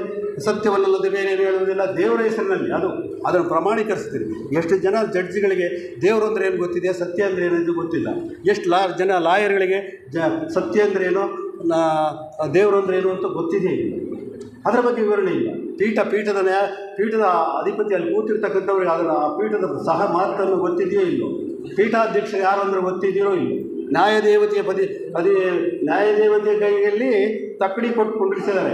ಹಿಂದೆ ನಾನು ನೋಡಿದ್ದೀನಿ, ನ್ಯಾಯದೇವತೆಯ ಕೈಯಲ್ಲಿ ತಕ್ಕಡಿ. ನ್ಯಾಯದೇವತೆಯ ಅಧಿಪತಿ ಯಾರು? ಅಧ್ಯಕ್ಷ ಯಾರು? ಬ್ರಹ್ಮಾಂಡೇಶ್ವರ ಬ್ರಹ್ಮಾಂಡ ಮಹಾದೇವ ಶಕ್ತಿ, ಅವನ ಅಧ್ಯಕ್ಷರಾಗಿ ಕೂತಿದ್ದಾರೆ. ಯಾಕೆ ನ್ಯಾಯದೇವತೆಯ ಕೈಯಲ್ಲೇ ಈ ತಕ್ಕಡಿಯನ್ನು ಕೊಟ್ಟರು? ಇದಕ್ಕೆಲ್ಲ ಒಂದು ವ್ಯವಸ್ಥೆ ಇದೆ ತಾನೇ, ಇದ್ರ ಬಗ್ಗೆ ನಮ್ಮ ಚಿಂತನೆ ಇರಬೇಕಲ್ಲ. ನಮ್ಮ ವಕೀಲರುಗಳಿಗಾಗಲಿ ಜಡ್ಜಸ್ ಆಗಲಿ ಇದೆಯಾ? ಬಗೆಹರಿಸಬೇಕಲ್ಲ. ನಾನು ಒಳ್ಳೆ ಜಡ್ಜ್ಗಳನ್ನು ನೋಡಿದ್ದೀನಿ, ಒಳ್ಳೆ ವಕೀಲರುಗಳನ್ನು ನೋಡಿದ್ದೀನಿ. ನನ್ನ ಸರ್ವಿಸ್ನಲ್ಲಿ ಮೇಲೊಂದು ಕೋರ್ಟ್ಗೆ ಹೋದಾಗ ಒಬ್ಬ ಹಿರಿಯ ಸದಸ್ಯ ನನಗೆ ಕೇಸ್ ಬಗೆಹರಿಬೇಕು, ವಕೀಲರಿಗೆ ಜಾಡಿಸ್ಬಿಟ್ರು ನನ್ನ ಕೇಸ್ ಬಗೆಹರಿಬೇಕು, ನೀನು ತಗೊಳ್ತೀಯಲ್ಲ ತಕ್ಷಣ ಅವರಿಗೆ ನಾನು ಪ್ಲೇಂಟಿಫ್ ಎವಿಡೆನ್ಸ್ ಹೋಯಿತು, ಜಡ್ಜ್ ಡಿಪೆಂಡೆನ್ಸಿ ಕೊಟ್ಬಿಟ್ರು. ಮೇಲಿನ ಒಬ್ಬ ಜಡ್ಜ್ ಅಲ್ಲಿಗೆ ನಾವು 5-6 ಕೇಸ್ಗಳು ಅಲ್ಲಿದ್ದಾವೆ. ಅವೆಲ್ಲ ಜಡ್ಜ್ಗಳಿಗೆಲ್ಲ ಡಿಪೆಂಡೆನ್ಸಿ ನನ್ನ ಓಡಾಡಿಸಿ ಒಂದು ಸೀನಿಯರ್ ಇದ್ದಾರೆ. ಅವರು ಎಷ್ಟು ಜನ ಜಡ್ಜ್ಗಳಿದ್ದಾರೆ, ಜಡ್ಜ್ಗಳು ಈ ಥರ ನೋಡಿ ಇಂಥವನ್ನೆಲ್ಲ ನೋಡಿದ್ದೀನಿ. ಯಾಕೆಂದರೆ ಅದಕ್ಕೆ ನಾವು ಅವರಿಗೆ ಅವರು ನಿರ್ದೇಶಕರಾಗಿರೋ ಅವ್ರನ್ನ ನಮ್ಮ ಜುಡಿಷಿಯಲ್ ಸೆಕ್ಷನ್ಗೆ ನಾವು ತೊಗೋಬೇಕು ಅಂತ ಹೇಳಿ ನಾನು ಇಷ್ಟಪಡ್ತೀನಿ. ನಮ್ಮ KKF ಯಾವ್ಯಾವ ಕೇಸು ಯಾವ್ಯಾವ ಲಾಡ್ಜಿನಲ್ಲಿ ಯಾವ ಸಮಸ್ಯೆ ಇದ್ದಾವೆ ಅವಕ್ಕೆ ಆಯಾ ಲಾಯರಿಗೆ ಅವರು ಜವಾಬ್ದಾರಿ ಕೊಟ್ಟು ಅದು ಕೊಡೋಣ ಖರ್ಚು. ಅವ್ರು ಒಳ್ಳೆಯ ಸಲಹೆಯನ್ನು ಕೊಟ್ಟು ಖರ್ಚು ಕೊಡೋಣ, ಫ್ರೀ ಆಗಿ ಅವ್ರು ಲಾಡ್ಜ್ ನಡೆಸಬೇಕು ಅಂತಕ್ಕಂಥ ಭಾವನೆಗಳನ್ನು ನಾವು ವ್ಯಕ್ತಪಡಿಸಿ. ನಮ್ಮಲ್ಲಿ ಚಿತ್ರದುರ್ಗದಲ್ಲಿ 5-6 ಜನ ವಕೀಲರಿದ್ದಾರೆ. ಅದಕ್ಕೆ ನಾವು ಯಾಕೆಂದರೆ ಒಂದು ಸಾರಿ ನಾವು ಅವ್ರು ಬರಬೇಕು ಅಂತ ನಾನು ಕೇಳ್ಕೊಂಡಿದ್ವಿ. ಇನ್ನು ಒಂದು ಸಾರಿ ಬರ್ತಾರೆ, 10 ಸಾರಿ ಬಂದಿದ್ದಾರೆ ಅಲ್ಲೇ, ಆದರೆ ಇನ್ನೊಂದು ಸಾರಿ ಬರಬೇಕು ಅಂತ ಕೇಳಿ ನಮ್ಮ ಜಡ್ಜ್ಗಳೆಲ್ಲ ನಮ್ಮ ವಕೀಲರುಗಳೆಲ್ಲ ಕರೆಸಿ ಅವನ್ನೆಲ್ಲ ಬಗೆಹರಿಸ್ಕೊಳ್ಳೋಕ್ಕೆ ಪ್ರಯತ್ನ ಮಾಡೋಣ ಅಂತಕ್ಕಂಥ ಮಾತುಗಳನ್ನು ಹೇಳ್ತಾನೆ. ನಿಟ್ಟೂರಿನಲ್ಲೂ ನಮಗೆ ಗೊತ್ತಿದೆ, ನಿಟ್ಟೂರಿಗೆ ಹೋಗಿದ್ದೀನಿ ನಾನು. ಏನಾಗಿದೆ, ನಾನು ಹಿಂದಿನಿಂದ ಹೋರಾಟದಲ್ಲಿ ಬಂದವರು, ಆದರೆ ಇತ್ತೀಚಿನ ದಿನಗಳಲ್ಲಿ ಸಮಸ್ಯೆ ನಾವು ಶಾಂತ ರೀತಿಯಲ್ಲಿ ಅನ್ಯಾಯ ಖಂಡಿಸಿ ಅದನ್ನು ವಿರೋಧಿಸಿರೋರು ಎಷ್ಟೇ ಜನ ಇರಲಿ, ಒಂದು ಇಡೀ ಊರೇ ಬಂದಾದರೂ ನಾವು ಎದುರಿಸಿ ಬಂದಿರತಕ್ಕಂಥದ್ದು. ಇಷ್ಟೆಲ್ಲ ಜ್ಞಾನದ ಮುಂದೆ ನಾವು ಯಾವುದಕ್ಕೆ ಹೆದರಿಕೆ ಹೇಳಿ? ನಿರ್ಭಯವಾಗಿ ನಾವು ಕೆಲಸ ಮಾಡೋಣ. ಯಾವುದಕ್ಕೆ ಭಯ ಇದೆ? ಹುಟ್ಟು ಸಾವು ಎಲ್ಲದರ ಬಗ್ಗೆ ನಾವು ತಿಳ್ಕೊಂಡಿರ್ತಕ್ಕಂಥ ಸೂಕ್ಷ್ಮ ಜ್ಞಾನವನ್ನು ಪಡೆದಿರ್ತಕ್ಕಂಥವ್ರಿಗೆ ನಾವು ಯಾವ ಭಯ ಇದೆ ನಮಗೆ ಹೇಳಿ? ನಿರ್ಭಯವಾಗಿ ಕೆಲಸ ಮಾಡೋಣ. ಯಾವುದಕ್ಕೆ ಹೆದರಬೇಕು? ಇರಲಿ 5 ಜನ ಇರಲಿ, 100 ಜನ ಕಲಿಸ್ತಾರೆ, 3 ಜನ ಪರಿವರ್ತನೆ ಆಗಲ್ಲ. ಅದೇ ನಮಗೆ ಸಾಫ್ಟ್ವೇರ್ ಸೊಸೈಟಿಗೆ ಅಸೆಟ್ ಅಂತ ನಾನು ಇಷ್ಟಪಡ್ತೇನೆ. 100 ಜನ ಕಲಿಸೋಣ, ಅದರಲ್ಲಿ 3 ಜನ ಪರಿವರ್ತನೆ. ಅದನ್ನು ನಾವು ಬಯಸೋದು ಬೇಡವಾ? ತಿನ್ನಕ್ಕಾಗಿ ಉಣ್ಣಕ್ಕಾಗಿ ಬರ್ತಾರೆ ಅಂತಕ್ಕಂಥ ಭಾವನೆಗಳನ್ನು ಬಿಡೋಣ. ನಾವು ಇರೋದನ್ನು ತ್ಯಾಗ ಮಾಡೋಣ ಅಂತಕ್ಕಂಥ ಭಾವನೆಗಳನ್ನು ವ್ಯಕ್ತಪಡಿಸಿ ನಾನು ಮಾತನಾಡಲಿಕ್ಕೆ ಇಷ್ಟಪಡಲ್ಲ. ಆದರೂ ನಮ್ಮ ಮಾತಾಡಬೇಕು ಅಂತ ಹೇಳಿ 2 ಮಾತುಗಳಾಡಬೇಕು ಅಂತ ಅವಕಾಶ ಕೊಟ್ಟಿದ್ದಕ್ಕೆ ನಿಮಗೆಲ್ಲರಿಗೂ ನಾನು ಧನ್ಯವಾದಗಳನ್ನು ಹೇಳಿಸ್ತಾ, ನಾನು ಮಾತಾಡಿಸಿ ಕೇಳುವವನೇ ವಿನಃ ಹಿಂದೆ ಕೂತ್ಕೊಳ್ಳೋಣ, ನಾನು ಮುಂದೆ ಕುಂದಿರಿಸಿದ್ದೀನಿ. ದಯವಿಟ್ಟು ಕ್ಷಮೆ ಇರಲಿ. ನೀವೆಲ್ಲರೂ ಎಕ್ಸಿಕ್ಯೂಟಿವ್ನಲ್ಲಿದ್ದೀರಿ, EC ನಲ್ಲಿದ್ದೀರಿ, ಎಲ್ಲರೂ ನೀವು ಸದಸ್ಯರುಗಳೇ, ನೀವೆಲ್ಲರೂ ಅಧ್ಯಕ್ಷರುಗಳೇ, ಬಂಧುಗಳೇ. ನಿಮ್ಮಷ್ಟು ಸುಖ ನಾವಿಲ್ಲ, ಅತಂತ್ರರು ನಾವಿಲ್ಲಿ, ನೀವೆಲ್ಲ ಸ್ವತಂತ್ರರು. ಅಲ್ಲಿರೋರೆಲ್ಲ ನೀವು ಸ್ವತಂತ್ರರು, ನಾವಿಲ್ಲಿ ಅತಂತ್ರರಾಗಿ ಕೂತ್ಬಿಡ್ತೀವಿ. ನಾವೆಲ್ಲರಿಗೂ ಕೇಳಬೇಕು ಅನ್ನೋ ಭಾವನೆಗಳನ್ನು ಹೇಳ್ತೀವಿ. ದಯವಿಟ್ಟು ಅದೆಲ್ಲ ಕ್ಷಮೆ ಇರಬೇಕು. ನಾನು ಏನಾದ್ರು ಮಾತಾಡಿದ್ರಲ್ಲಿ ವ್ಯತ್ಯಾಸ ಇದ್ದರೆ ಧೈರ್ಯವಾಗಿ ಕೆಲಸ ಮಾಡಿ, ನಿಮಗೇನು ಬೇಕು ಸಹಕಾರ ಕೊಡ್ತೀವಿ. ನಮ್ಮ ಇವರಿದ್ದಾರೆ, ಏಕೆಂದರೆ ಮುಖ್ಯವಾಗಿ ನಮಗೆ ಜುಡಿಷಿಯಲ್ ಸೆಕ್ಷನ್ನಲ್ಲಿ ಹಿರಿಯ